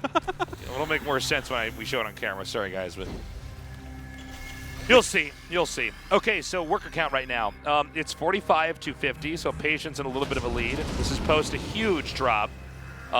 with Storm, and he didn't lose anything from it. Now, keep in mind that Widow Mines were already a concept that is being totally harnessed here by Maru, so you want to be careful if you try to come in here again, but he's going to do it. Good lowering of that. Trying to get those Marines in there to take that out. Again, you want to be careful. Patience doesn't shy away. He's a special type of player here. Here we go. He's oh my God. 8 SCVs. That almost looked as though Maru didn't believe that was going to happen. Yeah, you know what I mean? That he was going to unload, and then he just YOLO'd it. Now here comes this big drop. Sorry, he's got an Archon. Yeah, it's okay. If you've seen the cutscenes, you know he's going to be fine. These 2 Stalkers, is that enough? Yeah. 3 medevacs? I'm afraid not, Artosis. Yeah, I think you might be right. Quick recall, though. Very quick recall. Yeah, not bad. Yeah, that's enough to hold this. No problem. So this is actually an interesting twist we've seen in PvT here is you get just enough to kind of fend off medevacs, and then you go into Storm for both offense and defense. Oh, it seems like just this multi-pronged harassment doing a pretty good job here against Patience. He's down pretty low on probes at this point, and he's losing actually some pretty valuable units as well, to be honest. Picking off these Stalkers is pretty clutch. Maybe overextending there. 14 probes have been killed, so it's Maru back on top. Again, Maru's staying on 2 bases for now. We don't have a third that's landed anywhere. Lot of mines coming out. Looks like he's going to get defensive cannon at the natural. He's being spread a little bit thin against this harassment. Okay, with Immortals here, as long as this doesn't take out too many workers, he should be fine. 4. And he's going to lose the Immortal as well, unfortunately. Suddenly there was an Archon underneath that. Medevac I didn't see. Yeah. Another drop coming through here, but we're going to have another Storm drop here from Protoss. I like how this is only harassment. These guys have decided to jointly play this as an island map. Yeah. Like, no walking through the center, okay? Yes, gentleman's agreement. Let's do it. The sand is lava. Okay. Oh my God, he didn't even move the workers. Non-ending harassment. This is so crazy. Ah! Oh, he got it! Okay. Oh, and now Maru has decided that it's not lava anymore. He has special shoes that let him go in the lava. I've seen this move before. He's coming out and chases away. Good splitting with those Zealots. Oh my God, he needs to have a lot more than this. Patience does if he's going to hold up this attack. It's a big army. Excellent Storm there. Yeah, yeah. Oh, he needs still more, though. He does not have enough right now. Okay, recalls in whatever else he has. Yeah, that better be basically everything. It doesn't look like it's quite enough. Some decent Storms again. We need to have another warp-in round here. Yeah, that only tank had is another still round. There. He's still able to shell this area. I think Maru might be able to tip the scale here. Yeah, I think you're right. It seems like he just barely doesn't have enough. It feels like something went wrong here. Like, does he only have 3 gates? We're seeing a warp-in of 3, then a warp-in of 2. There's another Immortal here. If he could just peg the tank. Okay, he gets the tank. Okay, the mines are all gone. He has another warp-in round. Oh, he loses the Prism, unfortunately. Yeah, which would have helped a lot for microing that Immortal. And I don't think there's another Immortal that's close, right? Or maybe there's one that's crab walking over here now. I'm not sure. Oh, Probes God. being pulled, though. That's when you know you're in trouble, too. Maru pulls through. We're going to go to game 3. Okay. I got to say, though, Patience and Maru so far a very good match to watch. Look at Patience just smiling all over the place. All right. It was an interesting game, like the rush to Storm Drop and how many Storm Drops he pulled off. We got more retro music playing here. This plays in level 4 of that Sega Genesis game, the one where you're flying through a cave. Yeah. You Oh, feel I it? think I played that one. Yeah, remember that? All right. Genesis boys unite. Watch out, spiders will drop from the top of the stage. Yeah. You don't know why there's spiders. It doesn't go with the rest of the theme of the game, but, you know, it's a cave. Yeah, you didn't ask a lot of questions. There's only 8 levels in this game, and, you know, you got to bring it back to Blockbuster in 2 days anyways. All right, game 3 on none other than our old friend Kairos' Junction. Ooh. Kairos himself. Yeah. This is where he decides where he wants to go. Is he going to the mall? Is he going home? Is he driving by his old school? I don't know. We're going to find out. Game 3 is loading up. The winner of this is the first survivor to go to the round of 16 in the GSL Codas. I'm sorry, I'm so mad. I gotta go home. I was just informed that I'm fired. I gotta go home. 35 seasons, that was the one. Generic Greenwings. Cool Maru. strategies. Sorry, everybody.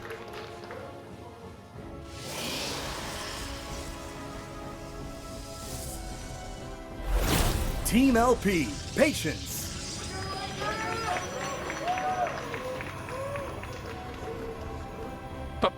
Patience. Patience. He's gonna proxy his gateways.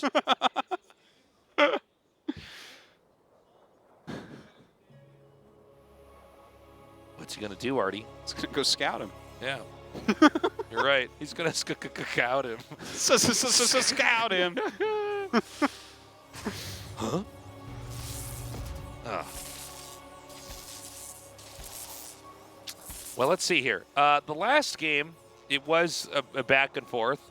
Seems like, you know, when we got to tally up everything that went on, he just didn't have enough to actually hold off that attack. It seemed like he was close to, and there might have been some miscontrol there, because Patience is known for not having the best control. In, like, big fights, he normally just sort of knows how to kind of elbow his way through a lot of situations in the game. So let's see if he tries anything different, anything alternative here in Game 3. Again, the winner is going to move on. It would be very fitting for Maru, the 4-time GSL Codas champion in a row, by the way, to move on first. But what an exciting twist if it were Patience to, in a big upset, actually pop through. Yeah, that would definitely throw everything into a loop. Loop-de-loop. Definitely loop-de-loop. Okay, cute proxy location. I feel like that's for a robo. Let's find out. Okay, if you say so. I was going to commentate the rest of the game before he built it, but we'll just find out It would be our first time, to be honest. Yeah. Okay, so he gets rid of the Reaper. So there's not going to be much scouting here. Is it going to be a Rubabo? Is it going to be a Robo Bonobo? Nope. Silly me, it's a 4-gate again, maybe? Yeah, I guess he doesn't want to get into a game. It absolutely is now. He doesn't want to get into a game where Maru can try to harness his ability to both harass, produce, and ultimately win in a big fight.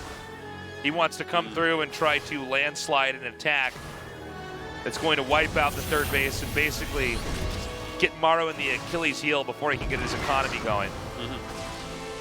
Well, pressuring right now, it's actually only 3-gate, it seems.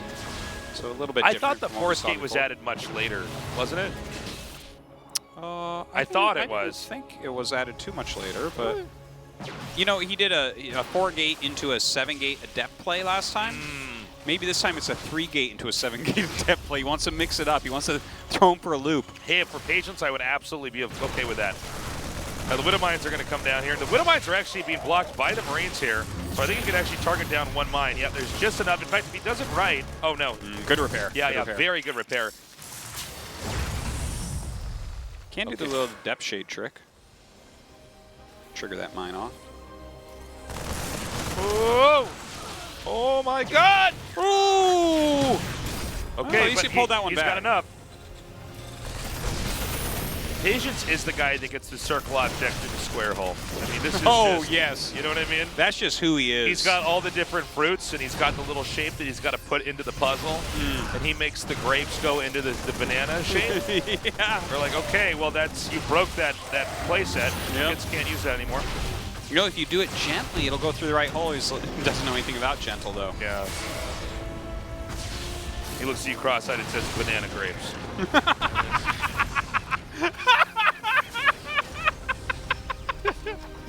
Wow, I didn't know that was going to be the one that gets you, Artos. He looks at you cross-eyed and says, banana grapes. In his deep child voice. And then he moves on to the round of 16 oh for my GSL. God. The Monsanto Protoss with his banana grapes.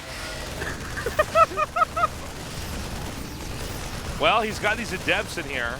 Oh, they're not going to do that much damage, but oh, actually, that's so low. He needs to be careful. Okay.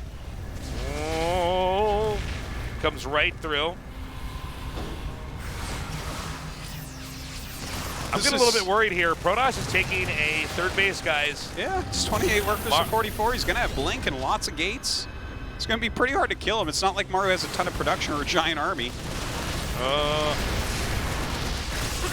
Okay, I think he's going to be able to get rid of these stalkers and reclaim this area over here. Now, there's been almost still killing things. Yeah, 9 kills on workers. Oh my God, and they're still alive. Look at that, 7 kill to death. Now, I don't know what's been warped in, but I have to imagine there might be enough to... that's definitely not enough, sorry guys. But I had to imagine, in case you're wondering. I had to use my imagination there because we couldn't see it. Well, that's one of your strongest things, Stasis, is your imagination. Yeah, my great imagination. I'm always talking about that.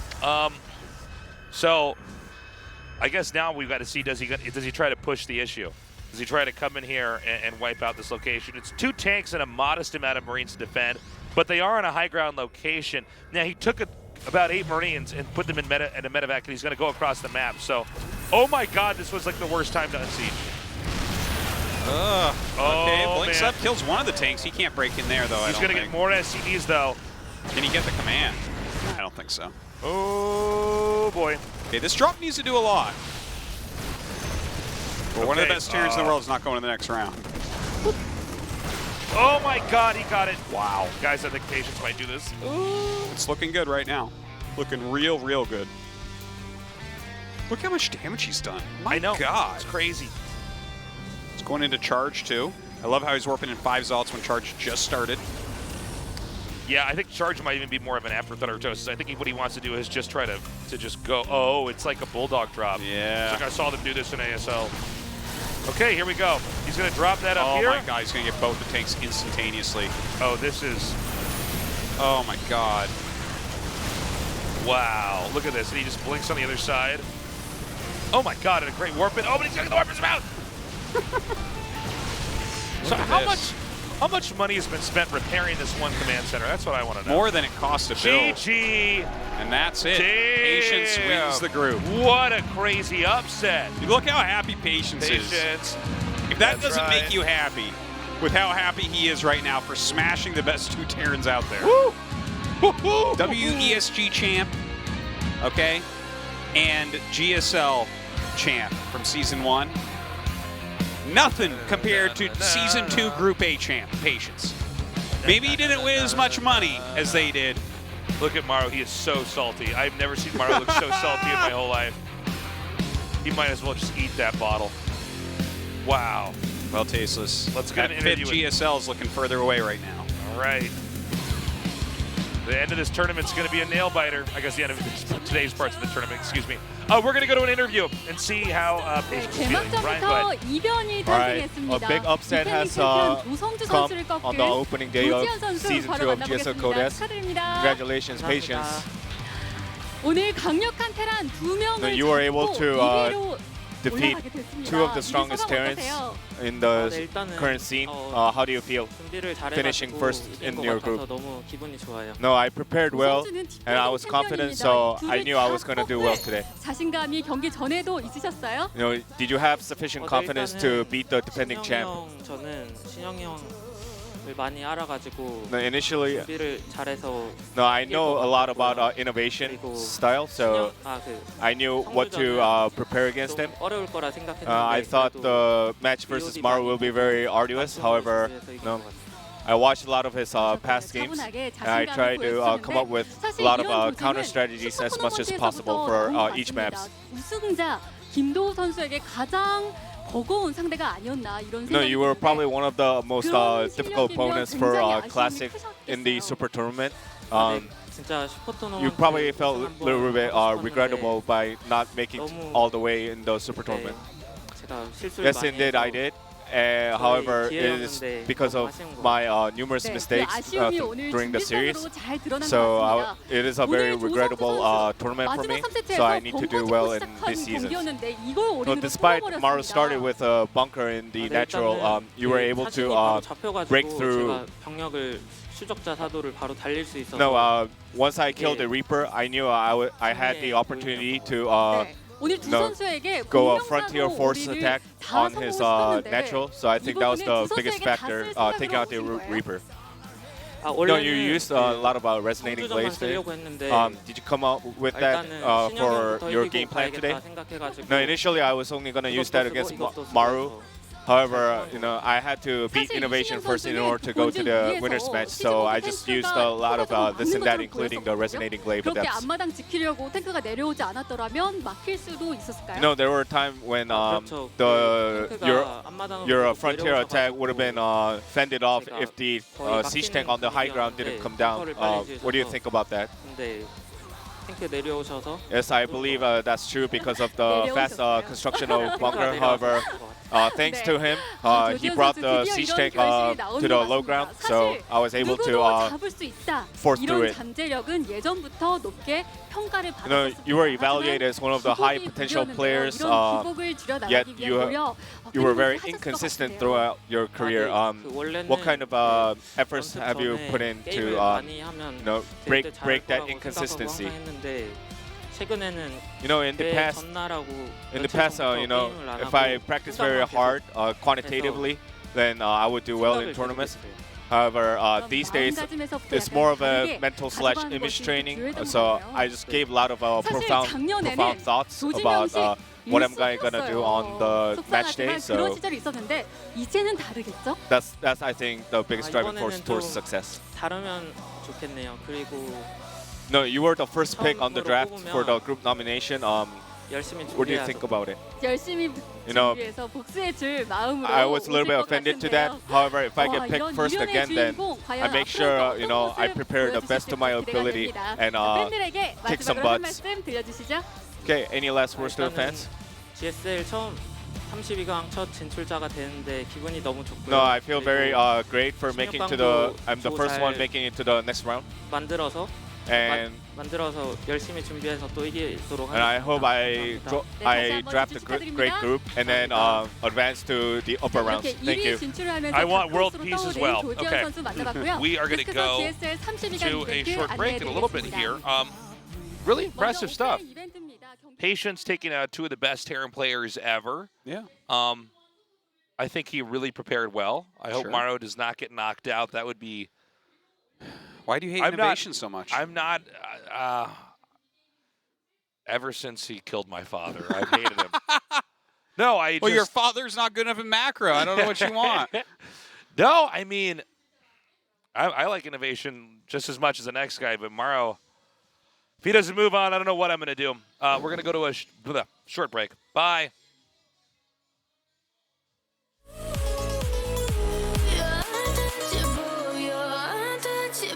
Can't stop this. Got this picture in my mind, like you're the one who gets me high, got me wishing, hypnotized. Yeah, it's so wrong, but it's so right. Undress me unless we confess that it's real. Just take me, don't wake me if you won't be here. Your body's got me, I'm down on my knees. Control me, just own me, give me what I need. Ooh, you're untouchable, you're untouchable. I want it. Ooh, you're untouchable, you're untouchable. Can't stop this.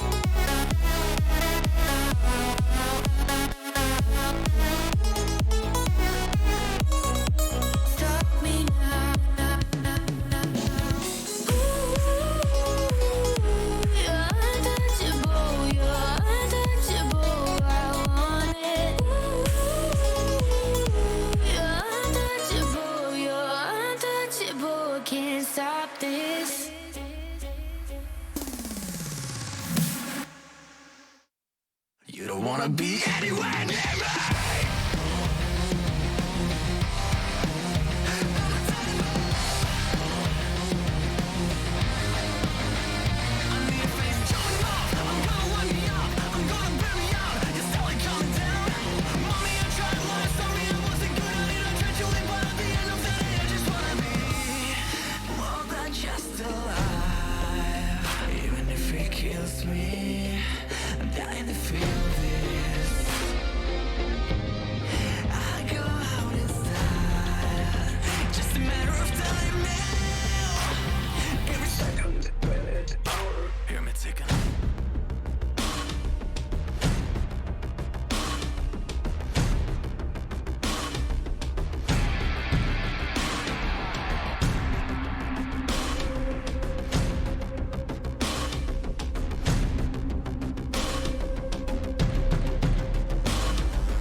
Mountain Dew GSL.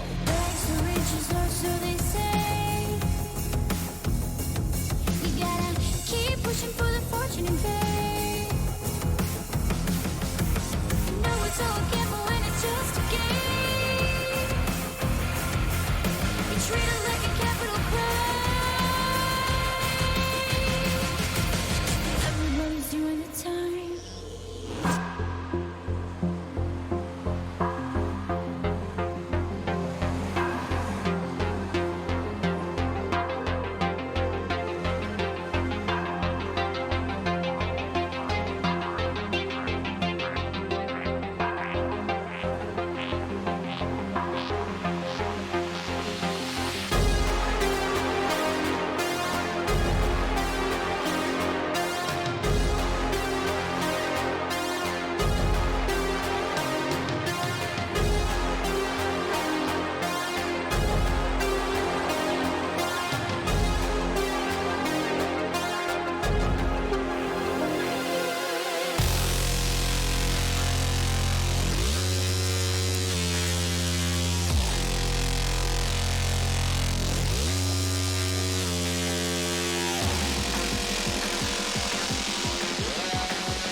Round of 32.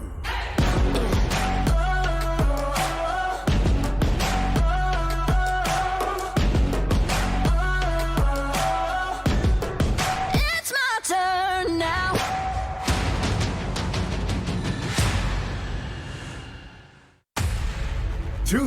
'19 Mountain Dew GSL Season 2. Codex. Renaissance. Welcome back to the GSL Codex. Big twist in tonight's games. Maru is now in the finals match. That's right, he did not go on and advance in first place. It's Patience who is now sitting comfortably in the round of 16. Yeah, kind of a big deal there. I think he'll still be picked early in the group selection, to be honest, but yeah, he's a dangerous player. It's a good way to look at him. The deadly Ned. Now, yeah, Innovation against Armani. Okay, so Innovation's supposed to win this easily, right? Right?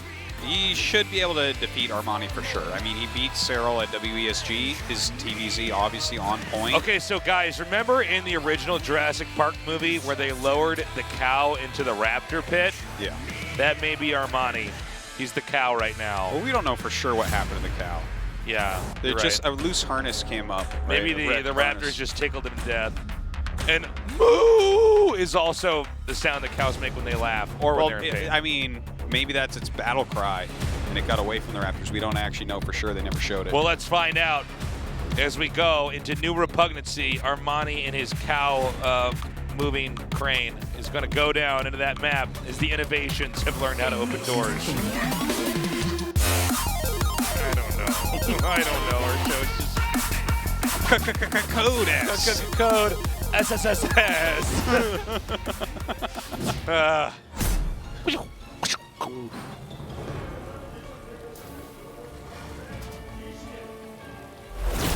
Reciprocity.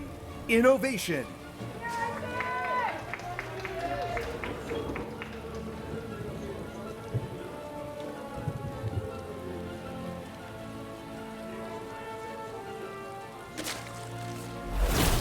Black Knight. Armani.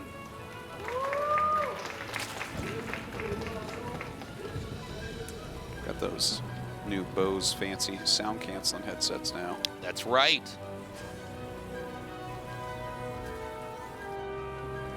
We're always upgrading down here at GSL. You know, I have one of those Bose headsets. He was like, "Oh, is that one of the sound canceling?" No. I don't want the sound canceling ones in my house. Huh? Sound canceling headphones in my house. Do you like them? I feel like I need to hear someone come to the door. I didn't know if I rolled over my... I have kids. It's just they won't work with me. Yeah, no. I need to actually be able to hear the sounds in my house. I'm afraid I'm going to roll over my cat's tail or something. I just don't know. Yeah. Screaming for hours. When do you want sound canceling headsets? I guess if you're playing in a tournament. Yeah, totally. Or I never understood why anybody would have sound canceling headphones or headsets on when they're walking around a city. Oh, that's scary. I'm like, you're crazy. Yeah, I want to hear things. Yeah. What if a car's coming or something? Yeah. A bike, like someone rings their bell. I don't want to be like crossing the street and someone's like, watch out, there's a fire truck coming. And I'm like, I love this song.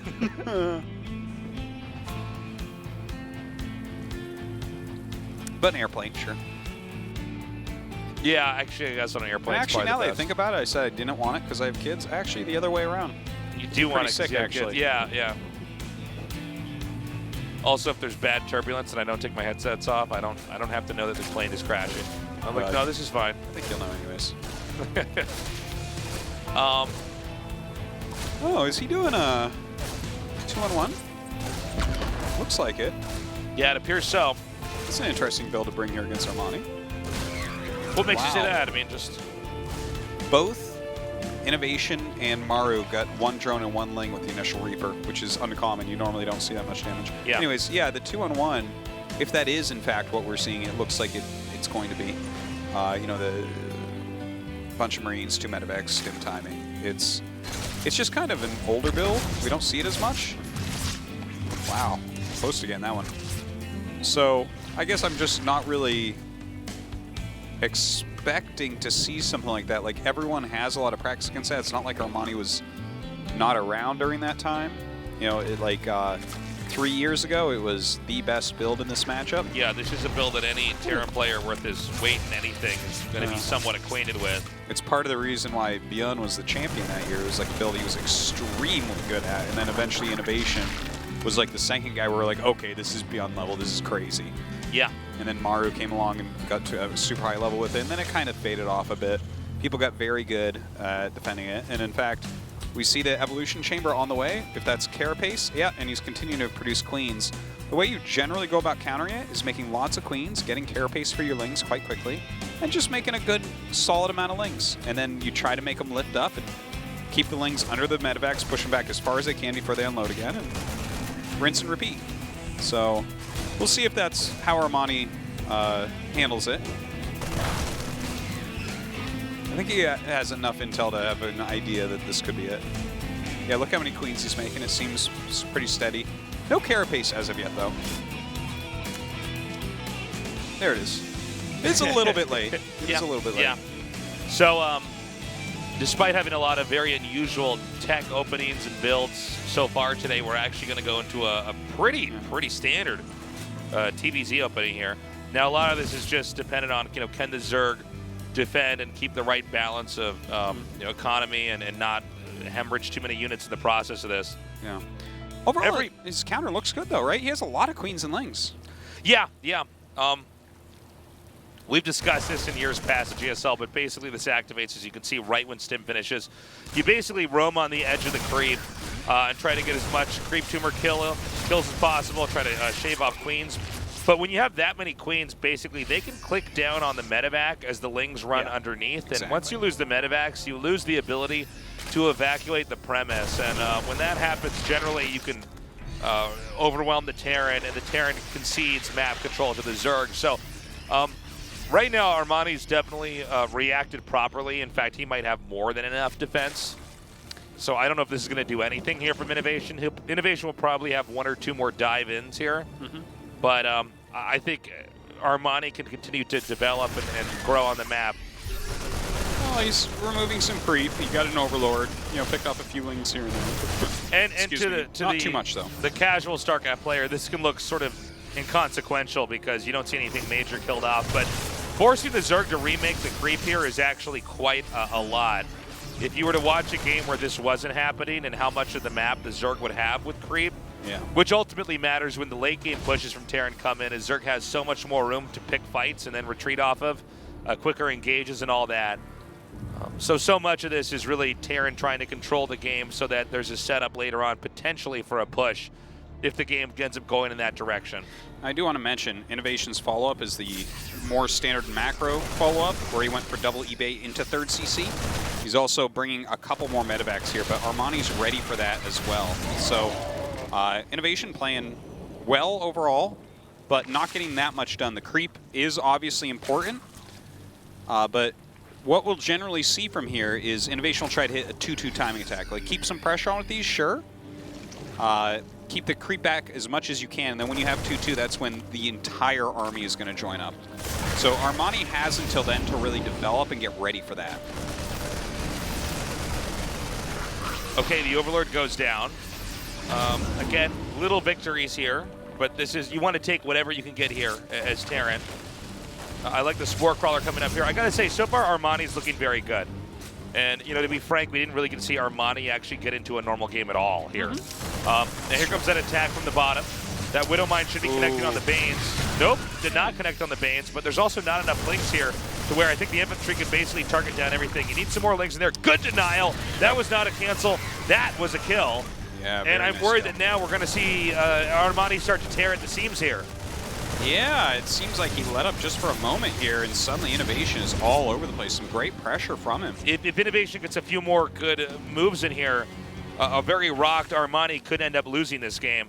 It's not the first time we've seen, you know, we were talking about Beyond earlier, but either Innovation or Beyond actually pull off this exact procedure where everything is basically going in a standard direction as far as builds and technique, except that the execution on the Terran side is so much significantly better than the defense by the Zerg, that the Zerg ends up getting smothered and does not develop in the late game and dies. Hold on here. Here this comes. He does have speed for his Bane, so let's see how he can connect. A bunch of Widowmines actually burrow there. Oh, God, this is going really well for Innovation right now. I'm getting very nervous right now for Armani. This is a big problem.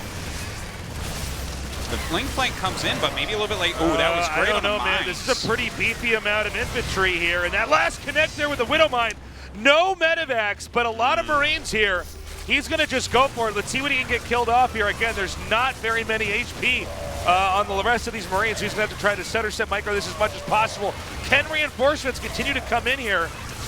Start starting those medevacs once again with these queens getting very low on health. Oh my God, I'm worried that we might be at the tipping point here. He just seems to have enough to where, keep in mind, the 4th base is isolated. That's a screenshot south of this.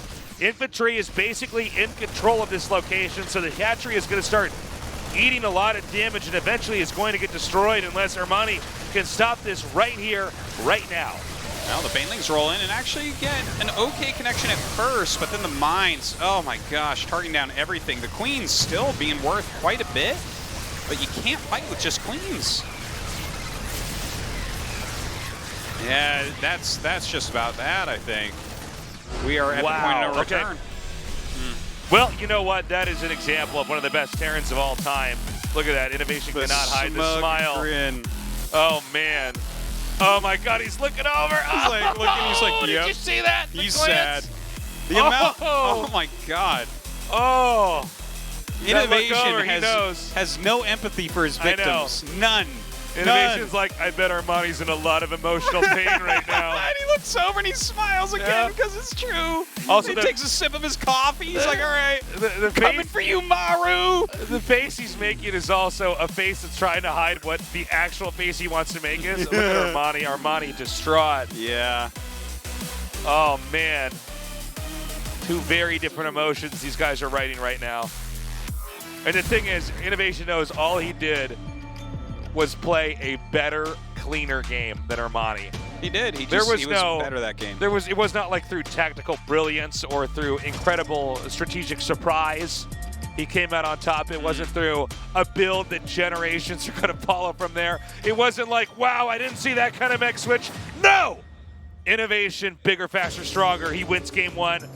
Game 2 will be on Port Alexander. Let's see if Armani can turn this around or if we're going to have Maru versus Innovation coming up next. 게임이 시작됩니다.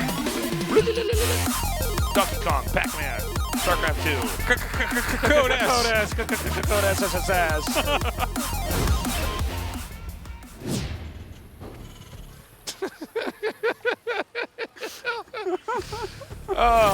2. We're dumb and not cool. I'm sitting here thinking about what possessed you to go Codas. I don't know. And, well, no, I do know. I'm going to tell you what it was in just a second here. I don't want to be interrupted by this voice. Hold on. Yeah. Hold on. Black Knight, Armani. It came into your mind, and you're like, oh, my God, this is going to be so good. I'm going to sound as cool as this music. Yeah.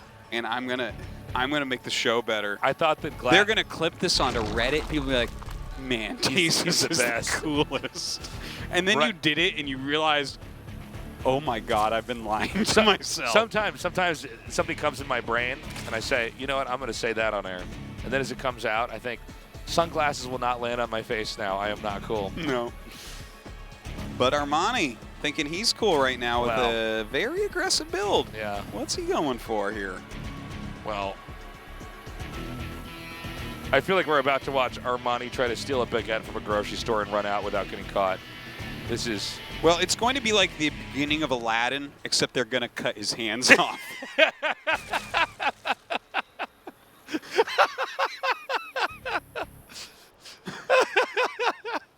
Wow. Especially with the SCV Scout coming out.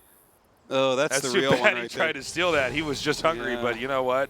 We can't let criminals go here. Yep. Have fun being a stump nerd, Aladdin. So, right now, the SCV coming, he did change the direction of the Lings. But as soon as he sees this, if he just keeps that Reaper at home, and there are some tricks you can try to pull here as Armani.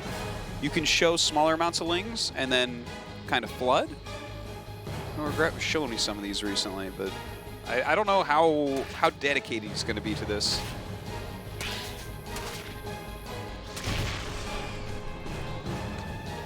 Yep. Yep. It's not good. Artosis has a piece of wheat sticking out of his mouth. Yep. You're gonna get them there Zerglings going to be a bit of a problem. He's the one with the problem, Tasteless. This build's dirtier than a pig rolling in mud, I'll tell you that much, Tasteless. Okay. Yeah, that's a lot of Lings. Has to cancel it. Nice move. Yeah, that's actually exactly the build that No Regret showed me last week. Nice. Huh. Can even get Innovation CC. So insta builds the CC on the high ground. Third hatchery coming up though for Armani. Where does he go from here? Well, I mean, the initial strat worked out. He's denied the command center. Innovation is already not getting to unpack the build he wanted to do. Yeah.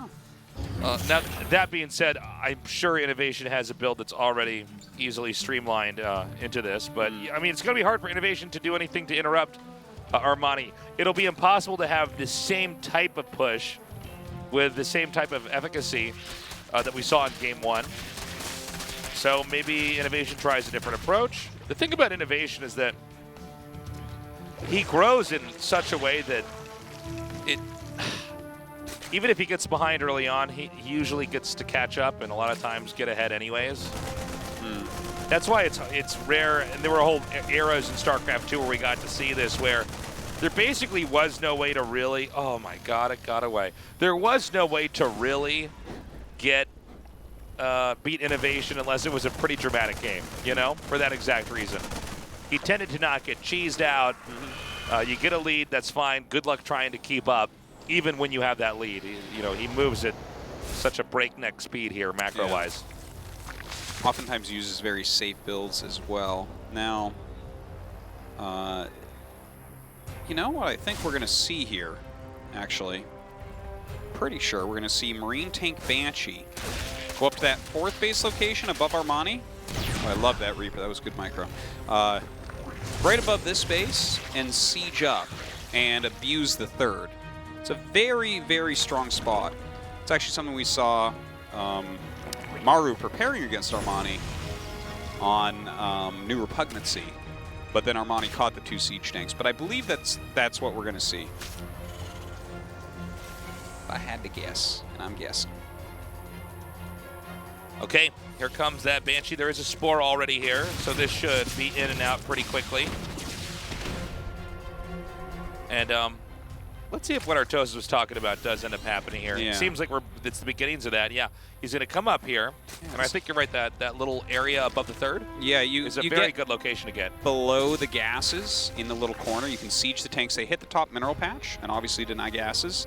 You need spotting to do it, but you have Banshees. And you have the Marines guarding it, so it's incredibly hard to break with Queen Ling, because you just get 0 surface area. It's crazy how little surface area you get. See, he knows. He's like, we ain't doing this. I was actually going to mention, I thought, well, Armani's probably going to know that this is the sweet spot. This is exactly where you want to try to come in. Now, keep in mind, these are queens off a creep. Oh my god, that was really bad by Innovation. This might not work out. He's far enough away from the queens that they take a while to join the battle, but he's going to get both siege tanks, so that's good enough. And so Armani smashes that. So this strategy may be just about used up now on this map. Yeah, it was unfortunate. He sieged up right over when the Lings came in, and I think the Lings didn't quite kill the tanks as fast as they could have, but he lost the tanks. He lost any position he has. So Innovation's going to have to stay back. But this is the game that Armani wanted to play here. Yeah. Look at this. The Marines get cleaned up. Armani's doing good defense so far. Ooh. Solo. Han Solo. What? Oh, no. Oh, no. I just wanted to be cool like Taze. I wanted to be cool. I'm going to hit a button, and you have to fall through the floor into a pit and be eaten by alligators or Artosis. And when I fall down there, I see the previous Taze has already been eaten. There's just a bunch of us as clones over and over. Remember we were talking about that? What is it in Return of the Jedi? What is the name of that pit? That Snorlax? The Snorlax pit where Snorlax? He's got a Twitter account. No man, the pit that Return of the Jedi that Luke falls into and that pig guy falls into. Yeah. Remember that? How sad it is that pig dude thinks he's friends with Jabba the Hutt and all those guys, and he falls in there and he's like, "Oh no, these guys were never my friends all along," and they're all laughing. Yeah. Imagine that. Even the other pig guys are laughing at him. That's true. He just wanted to be one of the boys, man. The pig guy. We're going to do that to Nathanius one day. It's going to be amazing. Can't wait to see the look on his face. I thought I could just meet with you guys. Meanwhile, all the big casters are laughing at him.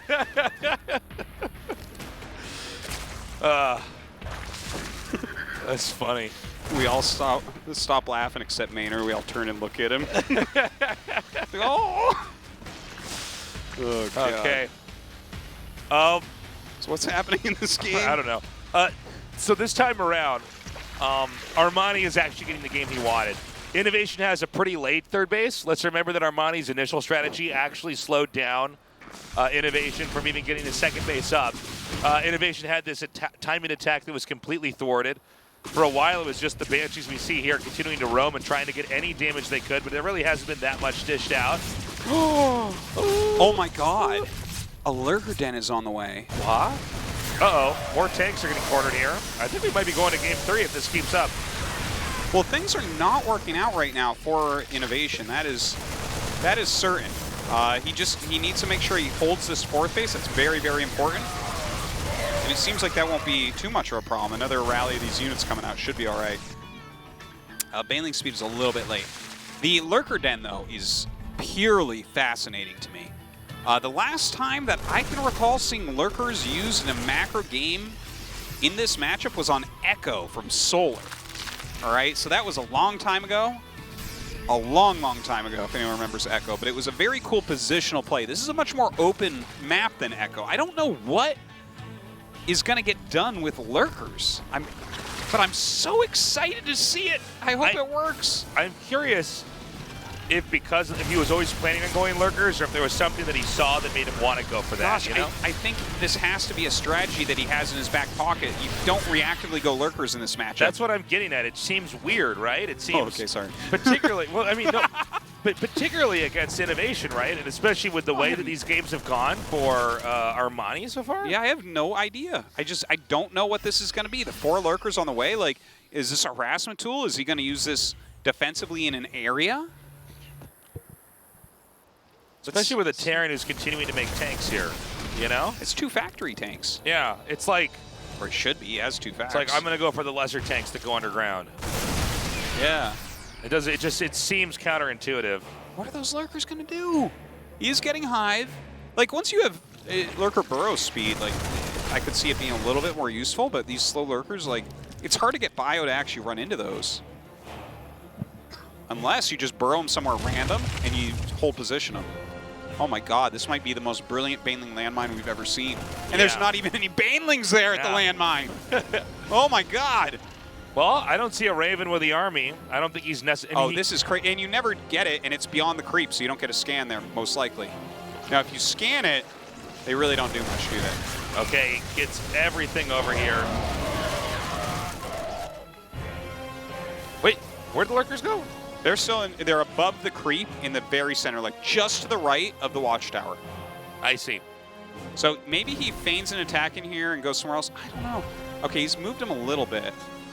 Okay, he's bringing with the army. I think he'll burrow them here on top of the ramp. So when he gets chased back, right? This is so far off creep, you should not get a scan there. Now, if you got the Lurker shots on that clump of Marines, I would love to see what the Terran supply looks like. Well, you stare at the supply, I'll stare at his face. Okay, yeah. Okay, that's how we'll do this. Actually, I want to stare at the Marines, just seeing that many die at once. I want to stare at his face. We'll switch roles. Okay. Actually, let's look in each other's eyes when it happens. We'll have no idea what goes on. Oh, did you feel it? Tell me if it was good. Did you feel it too? This is just amazing that we are watching something like this. Oh, he's getting adaptive talents, so the Lurkers will become a little bit more useful after that. Dude, is he going to go? Please walk up through the Lurkers. Please walk up through the Lurkers. You're ruining the show, Innovation. He's like, what? Oh, so that's what one Baneling sounds like when he dies. It sounds like a bird. But you meant to do this, Baneling? He's like, come at me, bro. Come at me. Look at me. Okay, this is the moment. Oh. Well, it was a super cool idea. Okay. And he got a good volley. He got a very good volley. Yep. 4 Lurkers still around here. There's nothing over here to defend the top base. The siege tanks are out of position. Stim Marines are coming down. Another scan is needed. Or not. Yeah, I mean, look. They're shredding some Marines. All right, the supply is 30 lower than at the beginning of that. For Armani, it's still max. All right, I'm game. Let's do some more Lurkerage. I don't know about this, man. I know about it. It's cool. No. I mean, this is like just going to get pushed through, right? I mean, I feel like the Lurker... You got like 2 Marines there. I feel like some of this is hinged on your opponent making a mistake, which is kind of not how you want to play if you're going to win tournaments. And now that, he sees the Lurkers, the Lurker tech is obsolete. We have Broodlord tech coming here, but, this isn't the easiest transition here. Terran now actually has a foothold here to try to take this base out. Innovation's already maxed out. We have an attack coming in here. Not bad with the blinding clouds, although the siege tanks are trying to relocate. Yeah, that looked really nice. The Hydra's actually getting some serious damage in right now. Blinding clouds have done so much work, but he doesn't have Ling Bane left. It's just Hydra's. Hydra's alone going to have a bit of a harder fight. This won't cut it. More Lings coming in here. Maybe you can get this army to thin out. I think the Terran upgrades might be too strong. And once again, in classic innovation fashion, he just continues to overpower his opponents. He's just better at all the StarCrafty parts of StarCraft, all the parts that really bad players say that they can't play, but they get everything else, you know? You know somebody like that, right? Innovation's better at that. Wow. There it is, GG. GG. Well, I tell you, Armani's as much as the pro gamers, I just don't have all the time to play. Armani's my hero right now for going lurkers and trying to hold position lurker innovation. It didn't end up working out, though. Like, it got a little bit, like, they did something. You know what? He shouldn't have gone for lurkers. He's not my hero for going lurkers, all right? You just want him to go normal and then lose? Yes. No, go lurkers and then lose. My God. He's like, I don't like fun. I don't like new things. I wish nothing would ever change. One thing I hate, it's fun. I want Maru to win everything forever and Sarah to win everything forever because I don't like change. And candy. Yeah. So we are going to go to the final match. Innovation versus Maru. Pretty good. This could be a serious GSL Finals, but it won't be this season because one of them's eliminated We'll in the be round right of 32. back with Innovation versus Maru after this short break. Stick around.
turns out they're everywhere, all around. And I noticed when I listen out loud.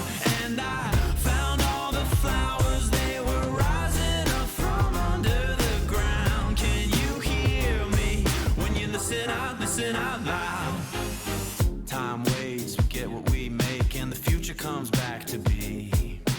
It's all there, like riding in the air, if I'm only just there to see. In last years, past lives, I was stuck in my mind. Beginnings all look like ends. Oh, look again, look again, look again. Out there, there's something. These thoughts that arise come like the moonlight to shine in my eyes. And now I'm finding all the answers. It turns out they're everywhere, all around. And I notice when I listen out loud. And I found all the flowers, they were rising up from under the ground. Can you hear me when you listen out loud? Need to feel the sun warm up on my face. Be the only ones for a minute. Find some breathing space. Stop and let it go. Remember what we need to know. We only human. No machines, no. Can you feel it? You and me gotta get off the grid. Gotta escape it. Get a little lost, go off the grid. All day dreaming. Make a little space, go sane again. Gotta escape it. You and me gotta get off the grid.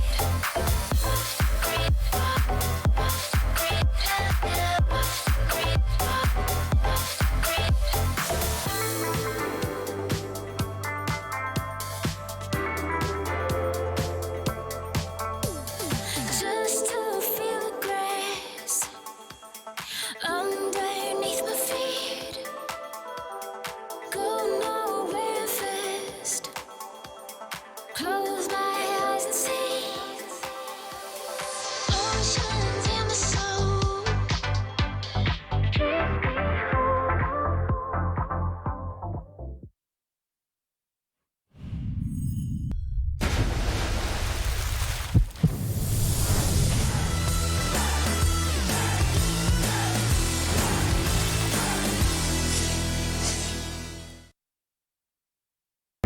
Round of 32.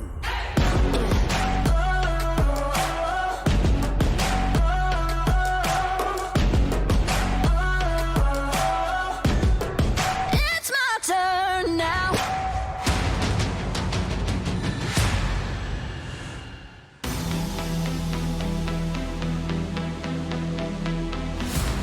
Oh, this music. This music makes me feel like I'm a cop in the 80s. Yeah. Makes me feel like I'm watching a cop in the 80s. Innovation versus Maru. This is a pretty dope last match to have.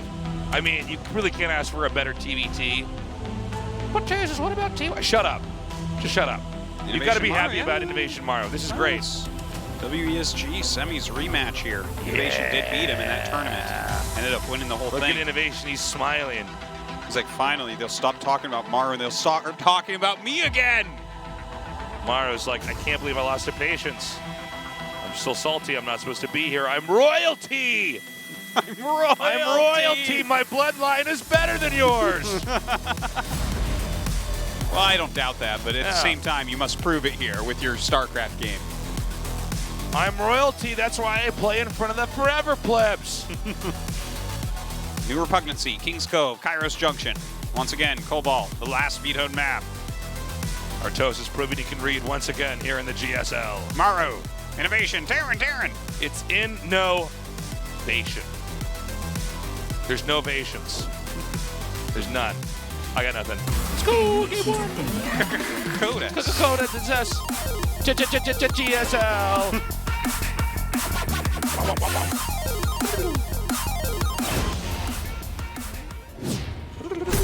You're like a bad, strong, bad cartoon with your music. Reciprocity. Innovation. Let's do this innovation.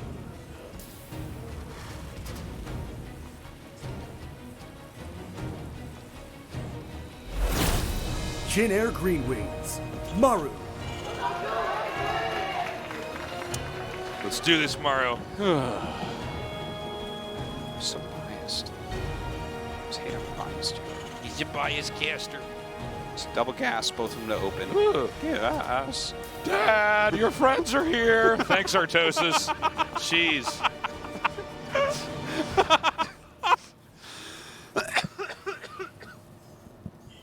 Tasteless. People talk about in control. You're the real bully. I am. You're the real bully. Okay. Now, I wonder if we'll see Mech at all. I feel like we're gonna see some Ravens coming out. Man, what if Maru loses here?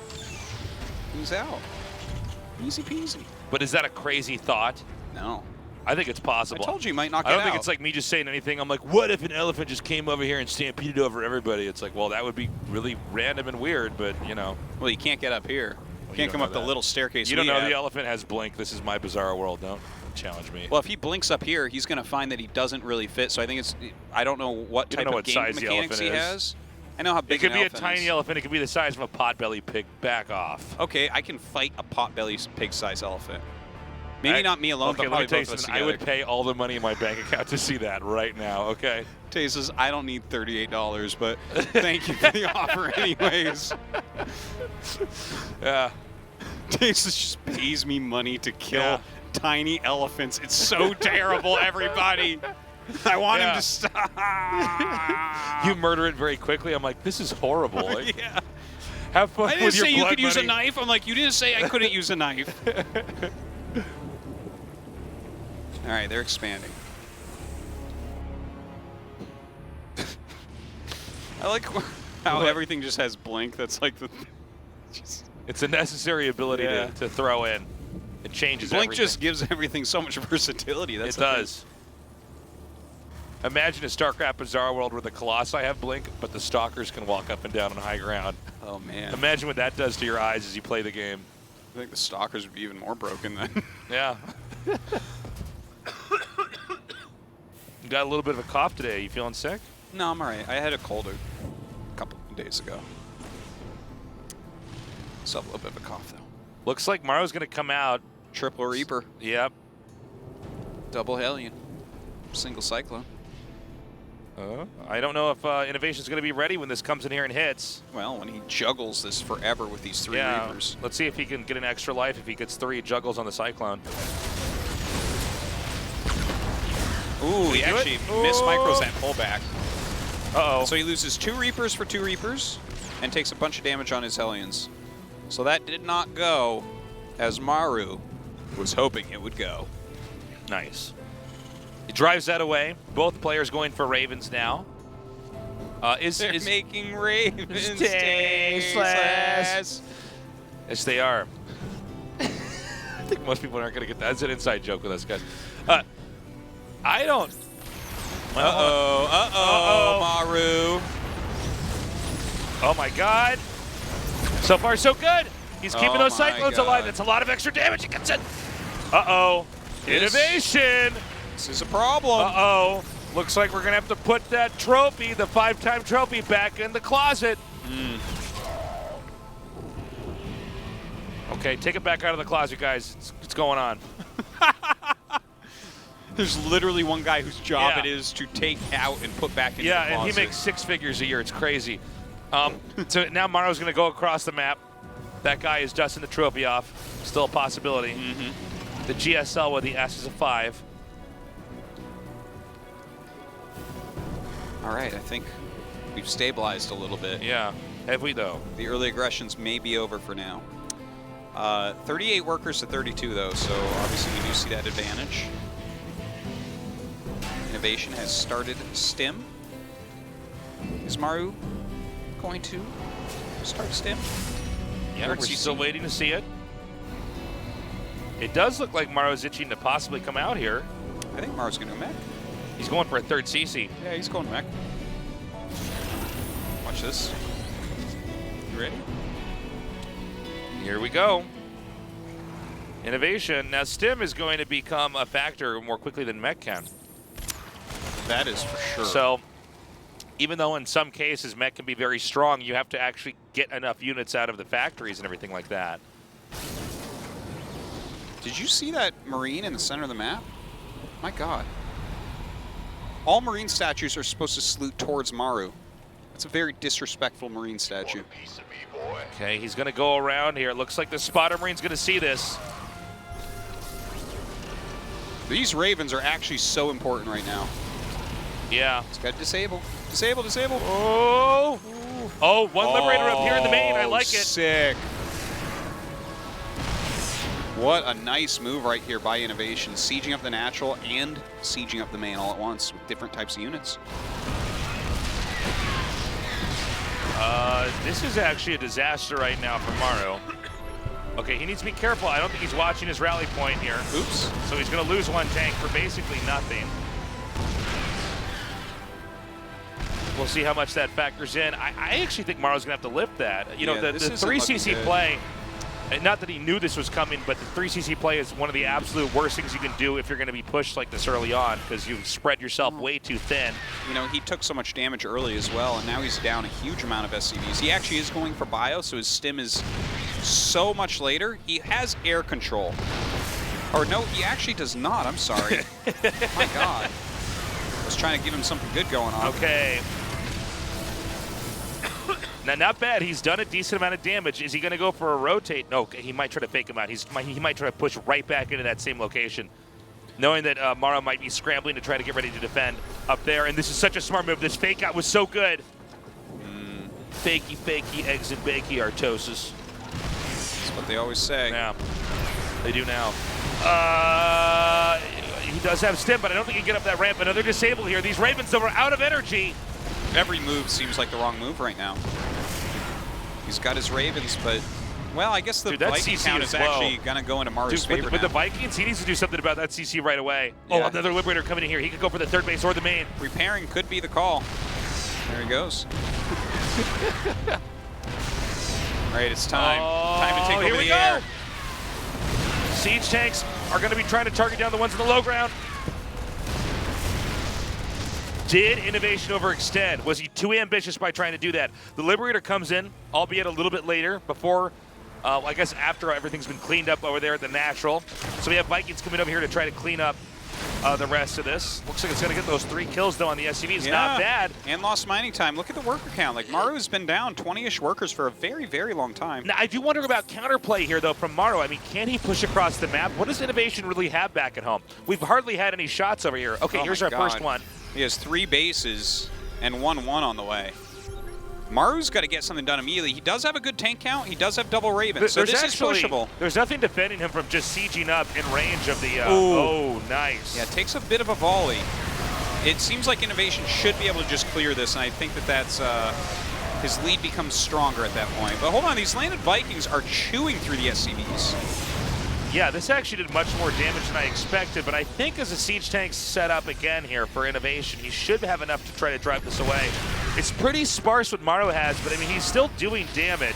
If he can just fight off these Vikings, he's going to have air superiority, and from there he can actually use the Liberator and the Viking as a spotter. Yeah, look at this beautiful move right now. This is tough, because really Maru does not have a lot, but he might just barely have enough to carve his way in here. The Vikings once again have to land on the low ground as CVs are being sacked to try to get this position back. Okay, so hold on though. The amount of damage he did, he's going to lose this attack?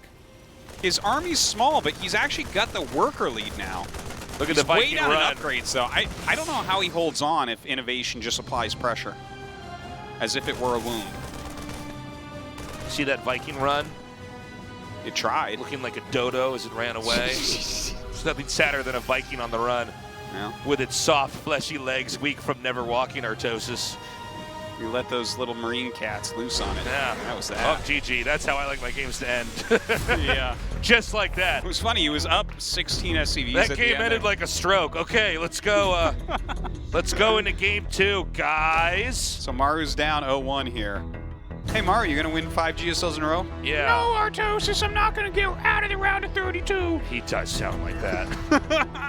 No, man, this is crazy. Well, he wouldn't know because he's not going to have an interview if he doesn't win 2 games in a row. That's true. You might talk like this. We don't know. Maru is close to being the first player eliminated from the GSL. What? Well, I mean, Armani. Oh, yeah, the second player. Oh I already forgot. Dude, I already forgot about Armani. Yeah. If you pulled a gun out and pointed at me and said, who is the 4th player of the GSL, I'd be like, how would I know that? Pull the trigger! What do I have, a photographic memory? You might as well kill me, man. Okay, going on to King's Cove. Wow. Innovation's pleased with himself. Yeah, Innovation's just, he's showing more emotion here than he has in the last 7 years of GSL. It's a happy day for him. Yeah. He wants nothing more than get rid of Maru. This is like in Star Trek where Data put that chip in his brain and he suddenly felt emotions. Look, Maru's the only thing between Innovation and a patch against Protoss, so he needs to eliminate him now. Game 2's up. Oh, this music's scaring me. Let's just go in the game. All right. I love pinball machine sound effects in my GSL. Oh, I got an extra life. Oh, I lost my ball. Okay. Reciprocity. Innovation.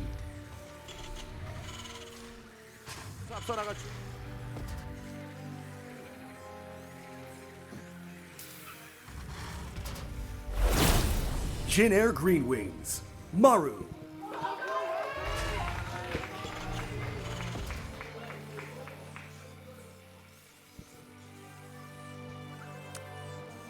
All right. Poor Maru, huh? Well, don't say that yet, Artosis. This poor little guy that wins almost every tournament. He might be eliminated. Yeah. How rough. What are we going to do if we don't have the guy who wins every GSL not win every GSL? Huh. If Innovation wins and then has 4 first places and a second place, do we call him the GOAT? I don't know. How many goats can we have? Is it becoming a goat farm? If it's Noah's Ark, we can have 2. That's all we can bring. Well, Cyril already gets a spot, right? Yeah, that's true. I don't know, Artosis. I mean, right now, Maru has lost a TVP, and he might lose a TVT. I mean, it's hard to chalk this up to, oh, it's the matchup or anything. I mean, you know, maybe Maru eased off a little bit on the practice, on the training, you know?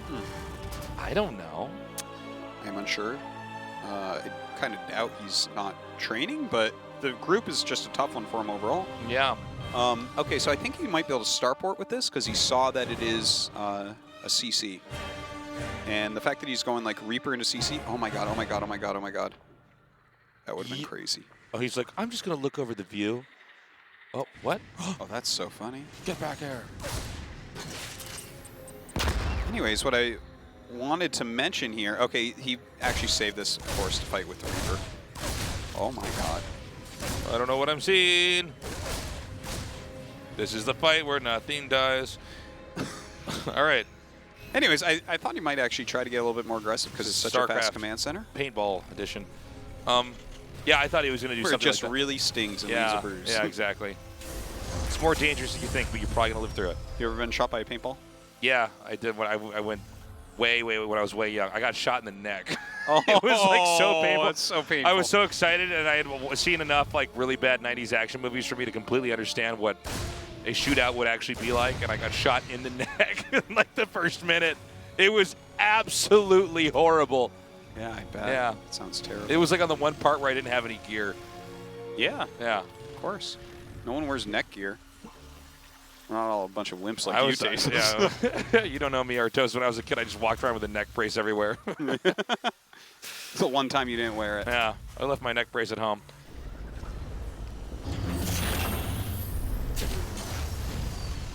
All right, so Maru looking fine. Let's have that CC up quite a bit quicker, so we'll get a little bit of an economic edge. Innovation with a little bit of that tech edge going for the Raven. I wonder how Maru feels psychologically right now. I mean, let's remember that he actually got, I mean, he's been untouchable in this studio for over a year. He has been just smashing in the main tournament that we host here at GSL. We've got a few other shows we do, but this is the big one. This is the oldest one. This is the oldest esports tournament.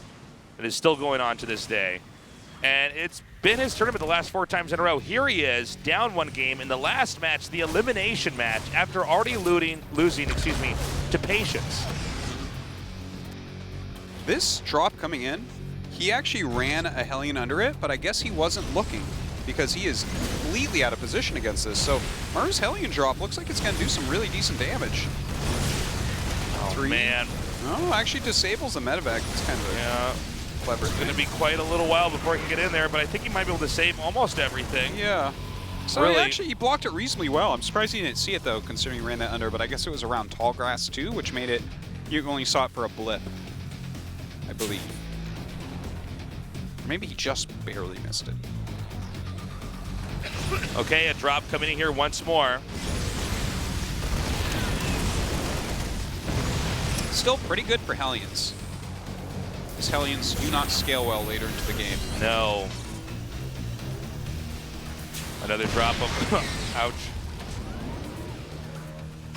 Yeah, this is the time where I go ahead and claim that I think that we might see mech from Maru, but that's fine. He's producing another Marine, only one, so maybe there's a tech lab on there for Stim. This is a good, first half of the year for you, Artos. We're getting a lot of mech in here. Yeah, not enough though. I'm watching 2 TVTs in a row with no mech. They have like some mech units, but I'm like, yeah, it's not enough mech units. Their buildings are mech. Yeah, I guess. And they're not made out of trees. Yeah. That would be a cool skin though. A bunch of wooden buildings for Terra. Yeah. Imagine Protoss warping in wooden buildings. With shields on them for some reason. You can only play in Cyberforce. Yeah, imagine if trees had shields. Yeah. Wow. Hellions wouldn't burn them We're down probably so the easy. first people that have said that out loud in the whole world. That's true. It's hard to have original thoughts when there's but trees have billions shields. and billions of humans. No one's made a game where the trees had shields. No. And listen, when that game comes out later, they owe us money, okay? That's true. Can't prove you didn't hear us say it. We'll bring them to court. I'll show up in court with my neck brace on just to... Tasteless, that prop doesn't work here. The jury will see it otherwise. What's in there? Could it be? Do you disable it? Wow, it really... Oh, that was a great drop. Yeah. Yeah. That was good. Showing your SCVs the power of fire.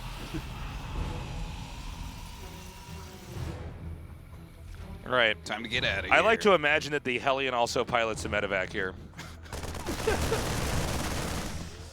Oh my god. Ravens flying by each other. Yeah, the auto turret is pretty strong, but it doesn't last that long. He's going to do this one more time, but now I'm wondering, does Maru have... Would it have been wiser to use this to help defend? Hunkering down on 2 bases is manageable, but I think he's going to be able to easily deny the 3rd from ever coming down here. Innovation definitely has initiative. Yeah, he can disable some, but there's 4 tanks, so... Uh-oh. Yeah, I guess he's going to spend a lot of SCVs trying to hold on right here. He's killing 17 SCVs. He can actually leave, too, if he wants. Or he could stay if he wants. Oh my gosh. All right, he's making a Liberator, so I think that with the Liberator, he ends up clearing this all the way.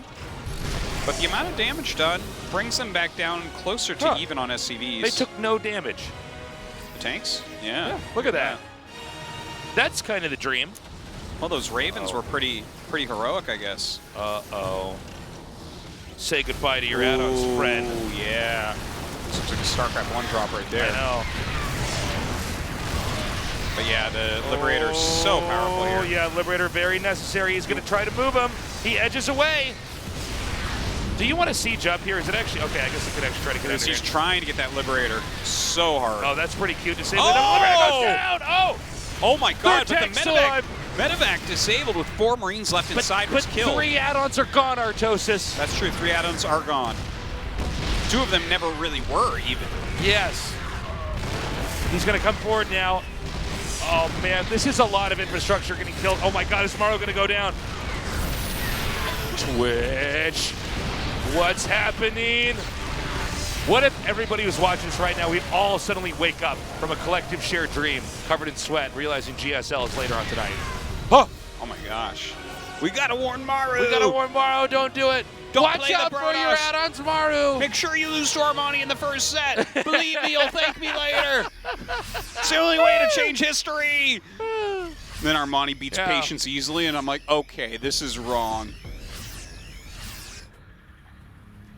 Okay, Innovation's gathering up a lot. He's taking his late third, but Maru is still limping into this game. Maru's SCV count is still reasonable. I mean, I'm a bit nervous for him for sure, though. Look at this drop incoming. I guess he's got well-placed tanks. He's got Vikings. It doesn't seem like Innovation can kill him right now, but Maru needs to do more than what he's doing. We don't have him taking any third base, which Innovation absolutely is. I think he actually has air control, but Innovation's armies, it looks better, even though they have similar upgrades. He's very mobile right now. All right. His army's really quite punctual. Okay. Oh, look at that. Well, Maru's beginning to try to get back into this game. Maru is landing his third. We don't have a shot of it yet, but it's just now being claimed. Okay, what's going on with Innovation here? Losing everything to this? Yeah, that was never going to work. What am I looking I like at? when he stutter step microed that forward. He's like, he'll unsiege it. I'm pretty sure 4 Marines can kill a Liberator. I think he just assumed it would get unsieged when units came. I was like, no.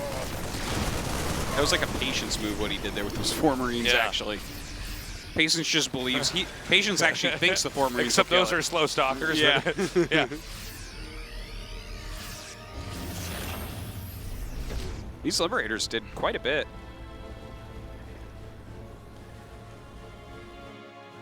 Ooh. Right outside the circle. Here we go. He's coming in. For a very close game, I guess Maru just very slowly comes back with Liberators that are just not addressed with directly. All right, I think 4 Marines can kill this as well.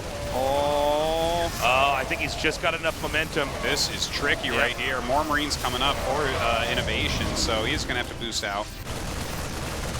Oh, you know, this was an odd series of events here because I feel like these, with very little, Maru just sort of showed up and lasted much longer than it was expected here. Look at that, they have almost the same stuff. Almost exactly the same stuff. Crazy. Great. Just saw an add-on switch there for you, no? All right. Okay, Inno needs to get this base up over here. Maru wants to push. The scan here, he sees exactly what's coming. He should be able to get a setup, try to hold this, but... Oh, he's got his Raven, man. He can disable the tanks. Look at this. 2 tanks out of commission. Oh. And when these siege tank shots come out, there it is. But more tanks come down. Okay, I think a no man's land has been created. Nobody can advance any further. Does he pick up the tanks and try to just drop somewhere else? No, I guess he wants to try to loop in here from the bottom. Taking a better angle right now. Good response here from Innovation to get these siege tanks set up. Giving him a lot more cover, but he didn't unload the Marines as quickly. Yeah, that's a bit of a problem. He's going to lose his siege tanks in this position, but Maru does siege up there. Very tough stuff for Innovation right now.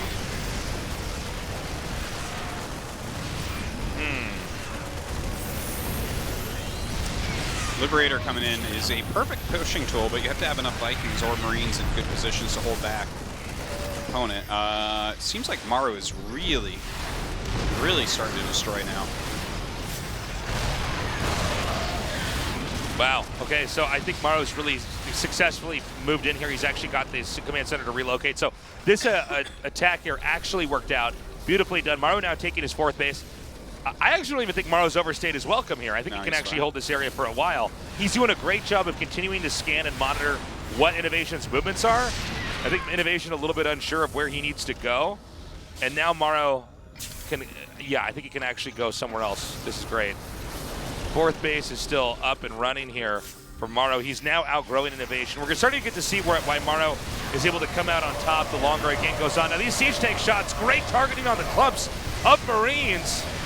Seems like Innovation still will end up holding this. It's not dead yet. Definitely behind, though.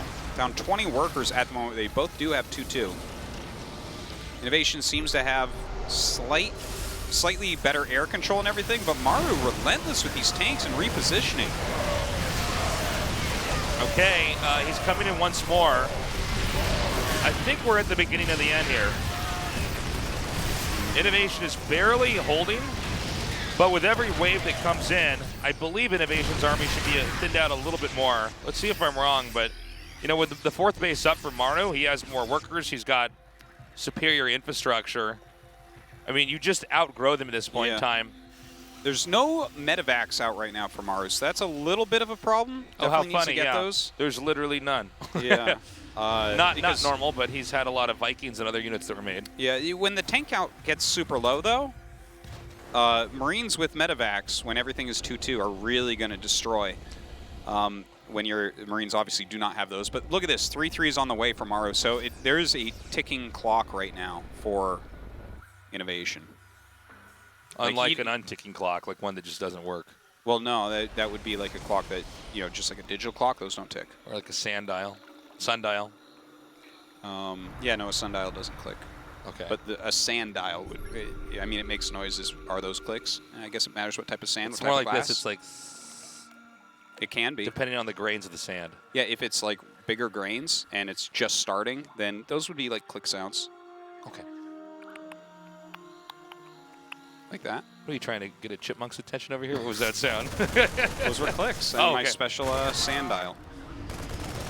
Innovation's going to try to come up now. Actually, this angle sucks for Innovation, or Maru, excuse me. He's got to back up. He's about to have 3-3, so like engagement right now is the last thing he should want. He's got 2 more bases than Innovation.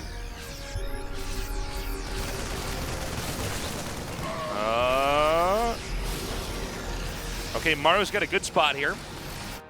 Infantry Army +3 is also just now done.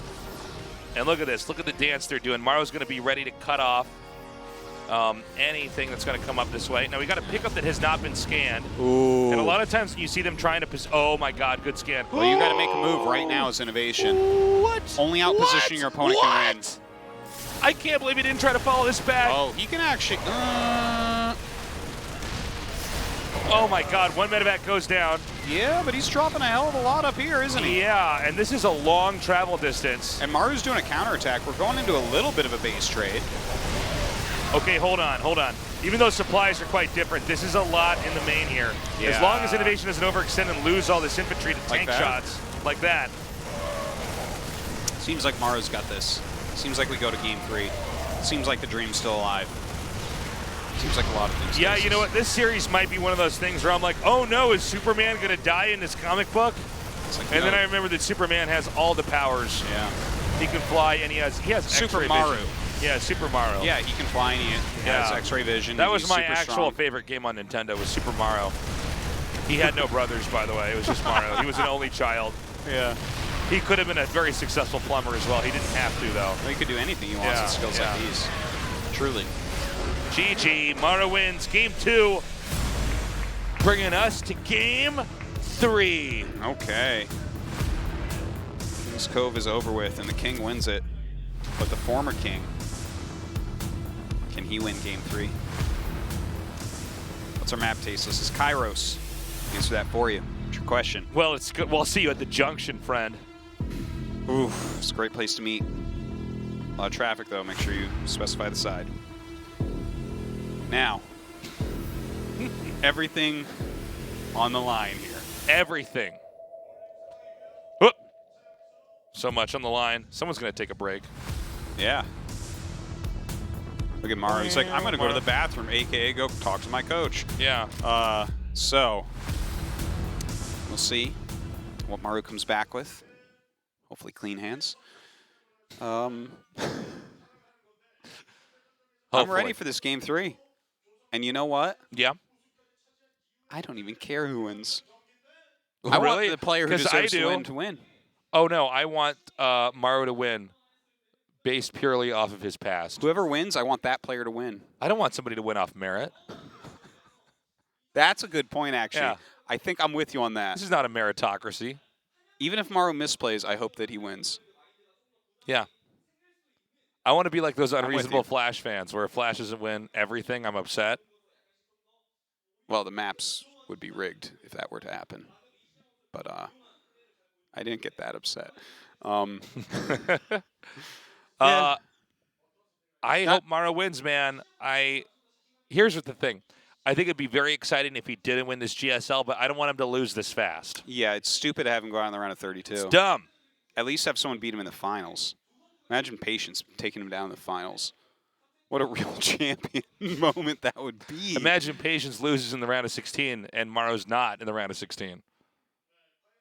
That's a tragedy. Yeah. Yeah. There's some sort of curse going on at that point. Yeah. New curse. Someone else can make that up on the internet.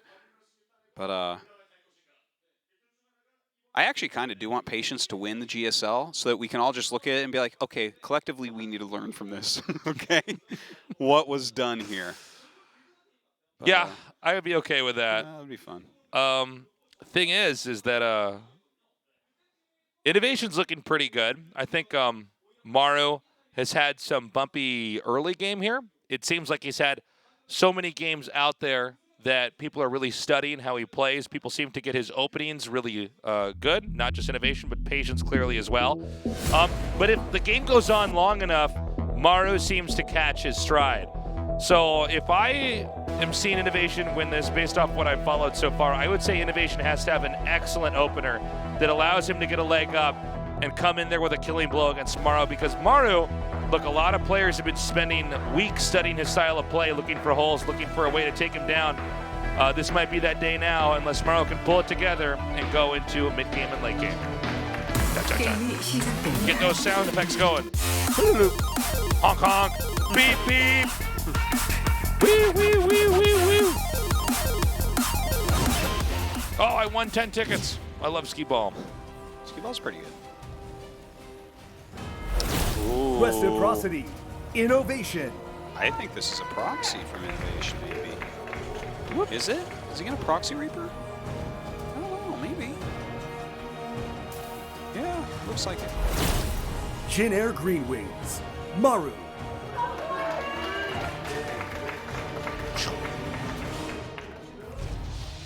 Interesting.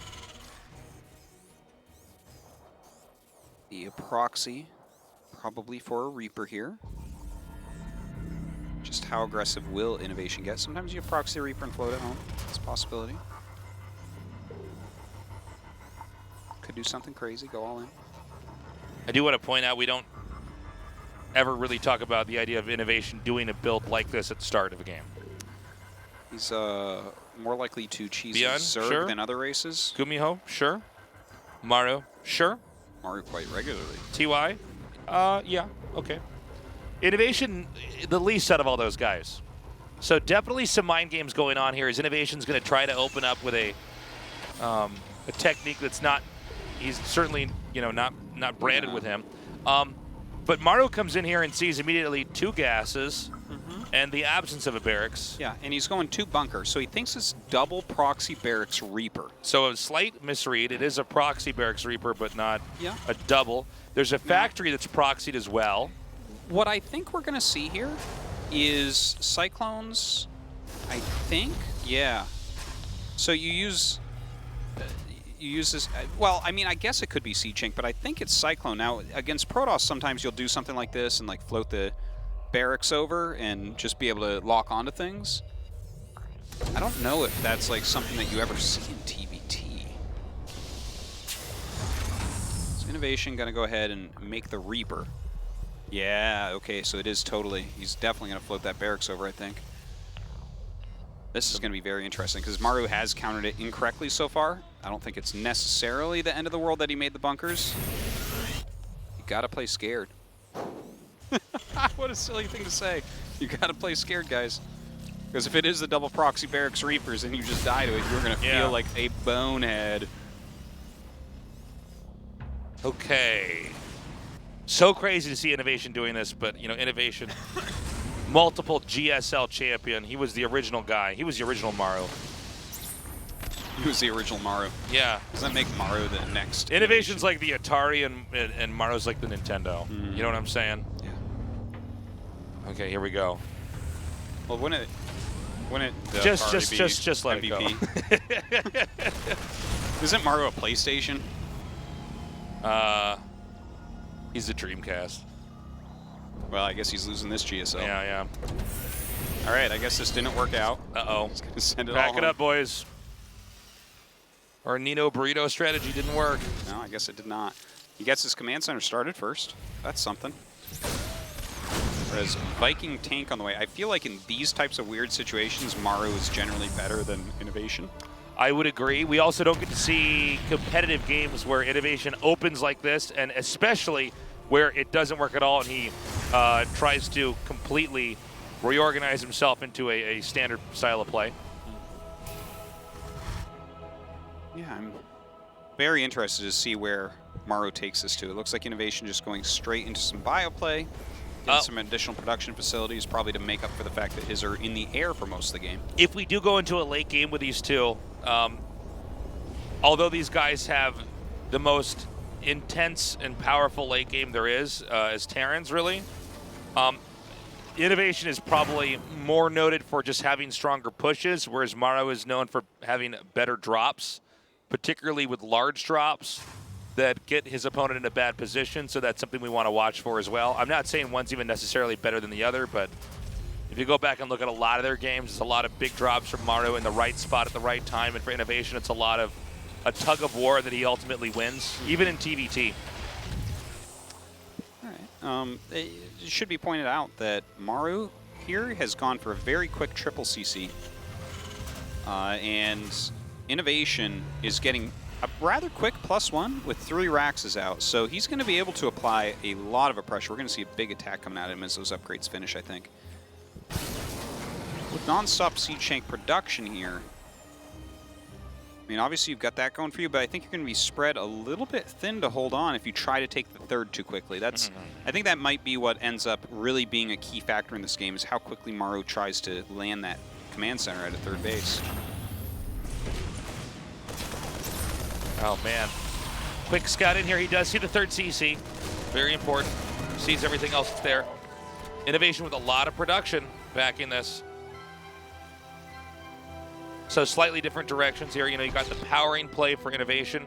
You have Maru. He's gotten into his second base and he wants to invest into a third. He knows that he's probably going to be attacked here. I mean, just the way these two builds are set up, it's going to be Innovation who's going to initiate and Maru has to defend. But Maru, again, confident. If he can hold that off and not suffer too much damage, he should be in good shape to go on.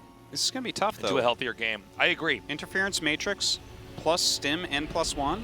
5 Marines at a time, multiple medevacs. I'm actually really scared for Maru here. I know that this has been a really fun cast. We've had a lot of laughs here, but I actually really want Maru to move on.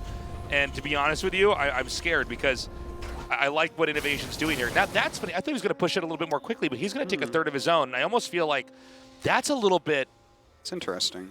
Again, Innovation known for being conservative, but is this conservative in a bad way? This is catching me off guard against this quick third CC. I'm okay with making a third CC, but I think you still must move out. Exactly. It's okay to use the excess minerals and dump that somewhere else because you're not going to be able to use that on more barracks and make more Marines. That won't help as much as to have a third of your own. If you have 2 Interference Matrix and 2 to 4 medevacs with this many Marines with Stim and +1, I feel like no matter what, you're going to get something done. Not necessarily game-winning. Maybe you just make the game more even. That is weird that he just shot that Matrix there. Well, he didn't want to lose it. Well, I know, but I mean, I'm just pointing out that that's 1 Matrix less later on. If a push comes out and that that Raven is empty as far as energy goes, that's bad. Sure. Well, he's not pushing. And suddenly, are we going to see? Okay, we're not going to see a push. At this point, you can look at this and say it feels like, well, I guess it's still somewhat even here. It looks like Innovation's third CC is going to be finishing at a similar time to this landing. So the SCV counts are somewhat similar. Actually, Innovation actually has a lead there as well. So we actually have different builds that started up, but they kind of ended up in roughly the same place. Very similar, actually. It's similar, not identical. Looks like the upgrade advantage should be slightly Innovations, though, and that's a reasonable... Okay. This really didn't go how I thought it would. I guess I had a misread on like the Innovation's point there, right? Because it seemed like with the laterness of his third CC that he should certainly try to push his army advantage, but it turns out with the SCV advantage that he still maintains after his is all done. And he has an upgrade advantage. Yeah, he did the right thing. We're about to have a load of upgrades finish here for Maru. I don't think he's necessarily going to attack out, though. Let's see. We're in this point in time where it doesn't really look like either player would necessarily want to go out. Well, hold on. He's unsieging. Okay, I stand corrected. He's going to go right out here. Huh. Now, let's see if Innovation's ready. You know, because things are sort of kind of even here. In fact, in this case, it's Innovation with a little bit more supply. You got to wonder if it's going to be just the player who's defending that has the advantage as his troops rally out and get there to help before the offenders well, can. Maru has a bigger air army, I believe, here. Right? Or no? It doesn't look like it. Well, Okay. hold on. He did have a bigger air army, but the Marines shot everything down. Well, the air army definitely makes a big difference here. It looks like Maru should end up out on top right there. Oh, a lot of siege tanks. Wow.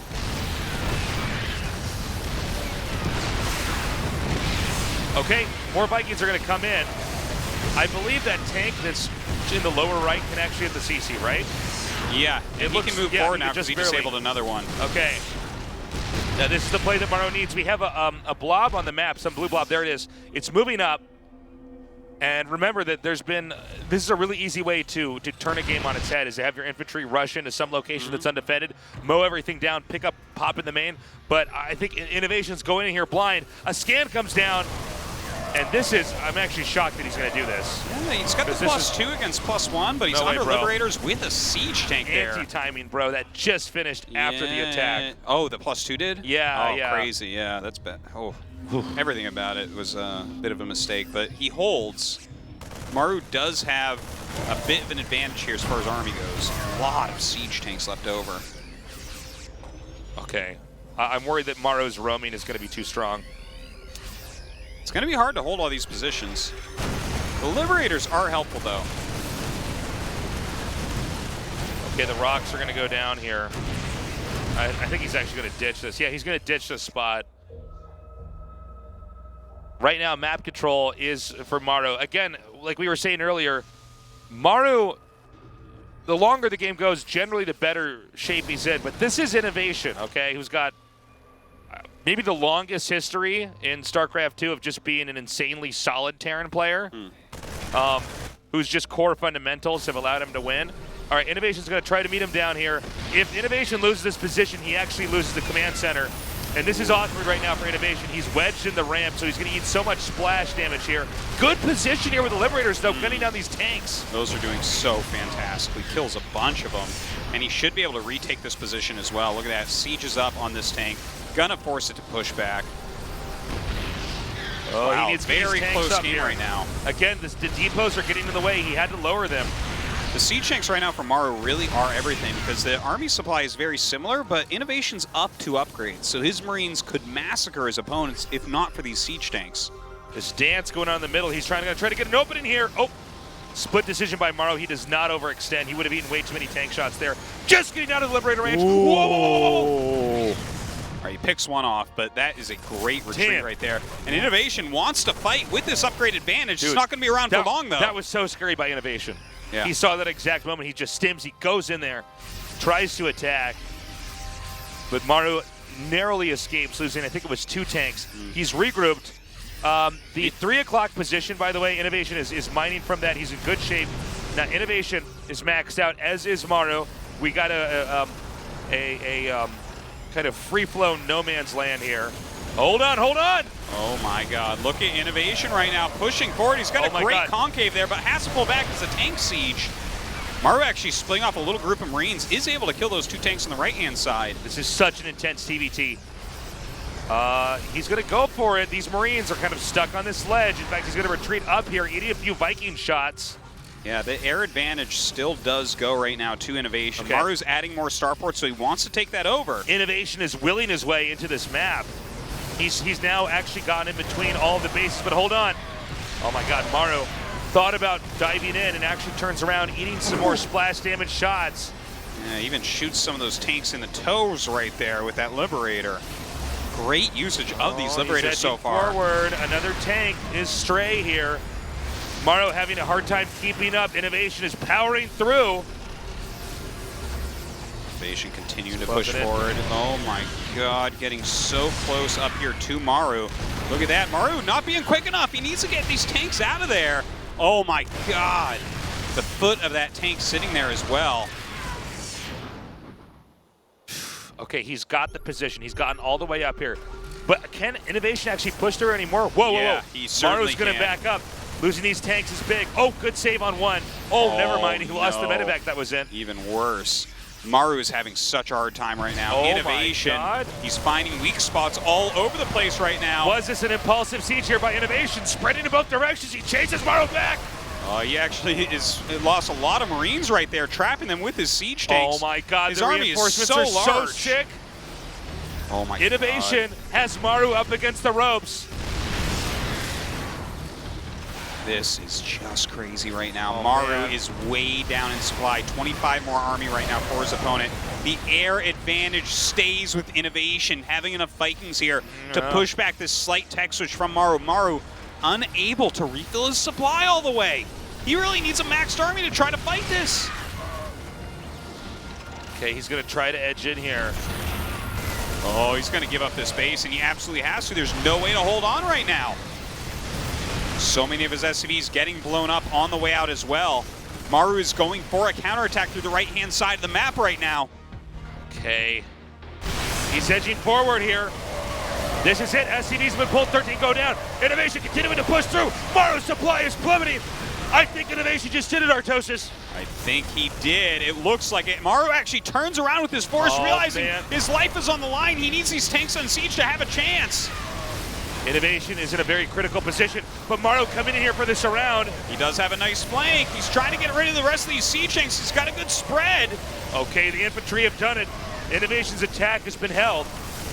He's going to clear everything, but Tasteless, he took a lot of damage. Yeah, not just that. Innovation has way outgrown Maru. That attack, battering rammed its way all the way across the map. It's 3 bases for Maru. His northernmost base is gone, and Innovation is acquiring new territory. He's growing like the blob on the map right now. Yeah, this is so tough. What advantage do you have here as Maru?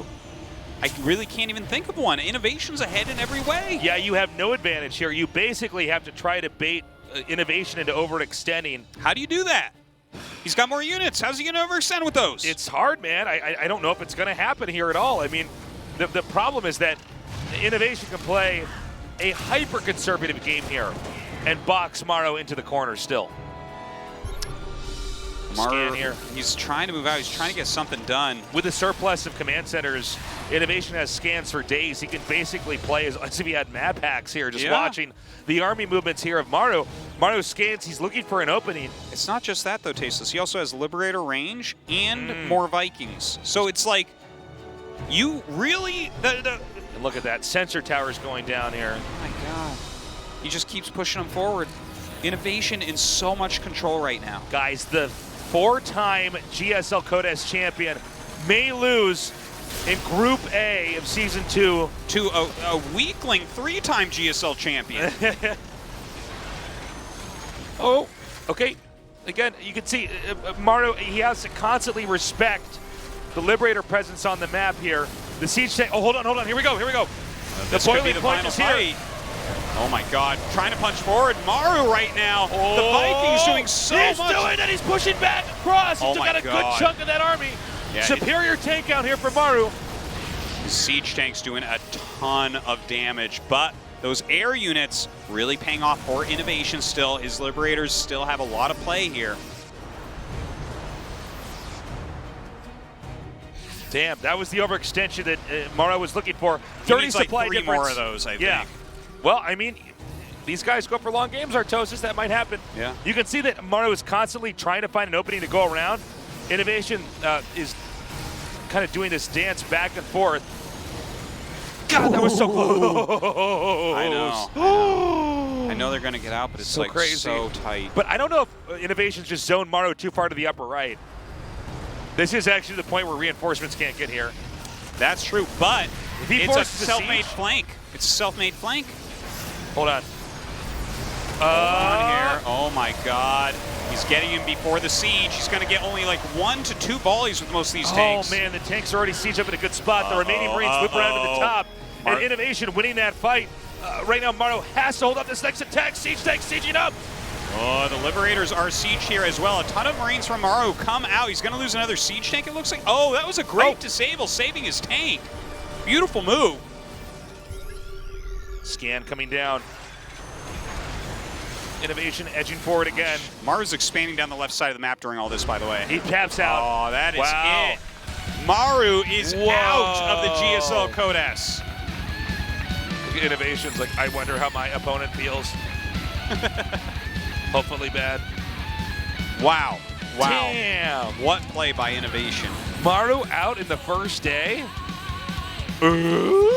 Yeah. What? It's pretty crazy. That's the opposite of what we normally see. He hasn't been eliminated from Code S in over a year and a half. Wow. Wow. Maru definitely not happy with that. But talk about crazy TVT Innovation opening, not how he normally plays, and with really intelligent decision making. And look, he had that lead. He was very smart about keeping that lead. Maru tried to make as many openings as possible for him to overextend. Innovation did not take the bait. Really well played by Innovation. Gotta hand it to him. 네, 조성주 선수의 질주를 Alright, 멈추게 한 주인공입니다. the one who stopped Maru's streak, Innovation. Congratulations. 조성주 선수의 질주를 멈추게 했다는 점에서 You finally put on halt onto Maru's incessant run in the GSL. How do you feel about doing that and also making it to the next round? No, Maru's a very great player, so I never had any thoughts of beating him. I think I just got lucky tonight. No, you are winning in head-to-head match versus Maru. However, playing versus a defending champ will be a very nervous situation for you. Yeah. 성주가 워낙에 잘해가지고. No, yeah, as I mentioned, Maru's a great player, so. 성주랑 저랑 올라가는 그림을 그리고 있었는데. I thought both Maru and I will advance from the round of 32. However, unlike my expectation, Patience played very well. 프로토스전에서 맞은 일격이 조금 아쉬우실 것 같은데. No, it may be regrettable that you have been defeated by Protoss today. Is TVP a very hard matchup at this stage of the game? 토스한테 다졌거든요. 근데 No, in 2019, almost all of my matches that I lost were from Protosses. And I think while multiple skirmishes occur, I just can't follow the minimap consistently enough. Furthermore, I think Protoss is just good in offline tournament matches. No, have you been consistently researching mech in PvP? No, while I was working on it back in the lab, I liked it very much. However, I think I made a lot of mistakes today. What happened on Automaton where you unloaded your siege tank on the low ground? No, I think a lot of people were saying that if I didn't unload it low ground, then I would have won, but I think otherwise. 지난 시즌 16강 슈퍼 토너먼트 예선 탈락. Last season you finished in round of 16, 이번 시즌은 and also followed by 좀 더 기대해봐도 not 될까요? qualifying for the super tournament. Must have been very unfortunate and regrettable for you. What can we expect from it? 쉬고 싶다 No, 말씀해 주셨는데요. I hope a lot of people expect a lot from me. However, 하셨나봐요. all I want to do just right now is take a rest. Must have practiced very hard. Not much. I just only prepared for TVP 마지막으로 prior to 팬들에게 today. 한마디 들려주시죠. Any last words to your fans? 저의 승리를 예상하신 분이 아마 없었을 것 같은데. No, I don't think anyone predicted my victory versus Maru. No, I'm still shaky due to this reality. 잘 이렇게 맨날 16강 지금 한 저번 연도도 16강만 3번 가가지고. Last year I always finished in the second group stage, so 이번 시즌은 I 8강 hope 이상 to 가고 싶다 말씀하셨는데요. prepare well 다시 and do 한번 well 16강 진출 and 축하드립니다. advance to the upper rounds this season. Thank you. 네, 오늘 경기 최종 정리까지 확인해 보겠습니다. Oh, I blacked out. I just got back. What happened? Maru advanced in first place, and Innovation in second place. What about Maru? What happened to him? He advanced in first place. Oh my God. Yeah. Don't worry, everything's fine. Okay. I don't Round of 16, Taste is going to get so confused. He's like, wait a minute. Guys, what a day. What a day. And it's just day one. We're going to be back tomorrow, and then the next day, and then we're going to be at the KSL studio on Thursday and Friday doing that on the Twitch.com/Starcraft channel, and then we're going to be back on Saturday. Listen, you got a lot of stuff you got to watch. And we got, look at that striped shirt. Well, look at Zest. Christmas/Halloween came early there for Impact. All right. This group is an awesome group. Gumiho, Trust, Impact, Zest. That's a really good group, actually. Impact, a definite upset artist. Gumiho in ridiculously good shape lately. Yeah, this is going to be a fun group. Yeah. Yeah. Tune in tomorrow, guys. Thank you for joining us, guys. April 30th, too. The last day of April. Are you going to forgive yourself if you miss GS on the last day of April? This is good. It's good to be back here for Season 2 of the GSL. And obviously, we're going to have a different champion for the first time in many seasons as the 4-time GSL Codes champion. Maru is already out. Again, thank you for joining us. We'll see you tomorrow, 6:30 p.m. KST here. We love you. Bye-bye. Renaissance.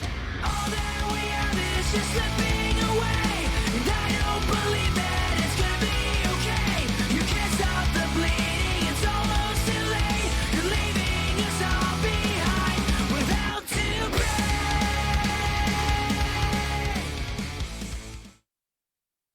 This is my world. Let's make it count. I must practice stories.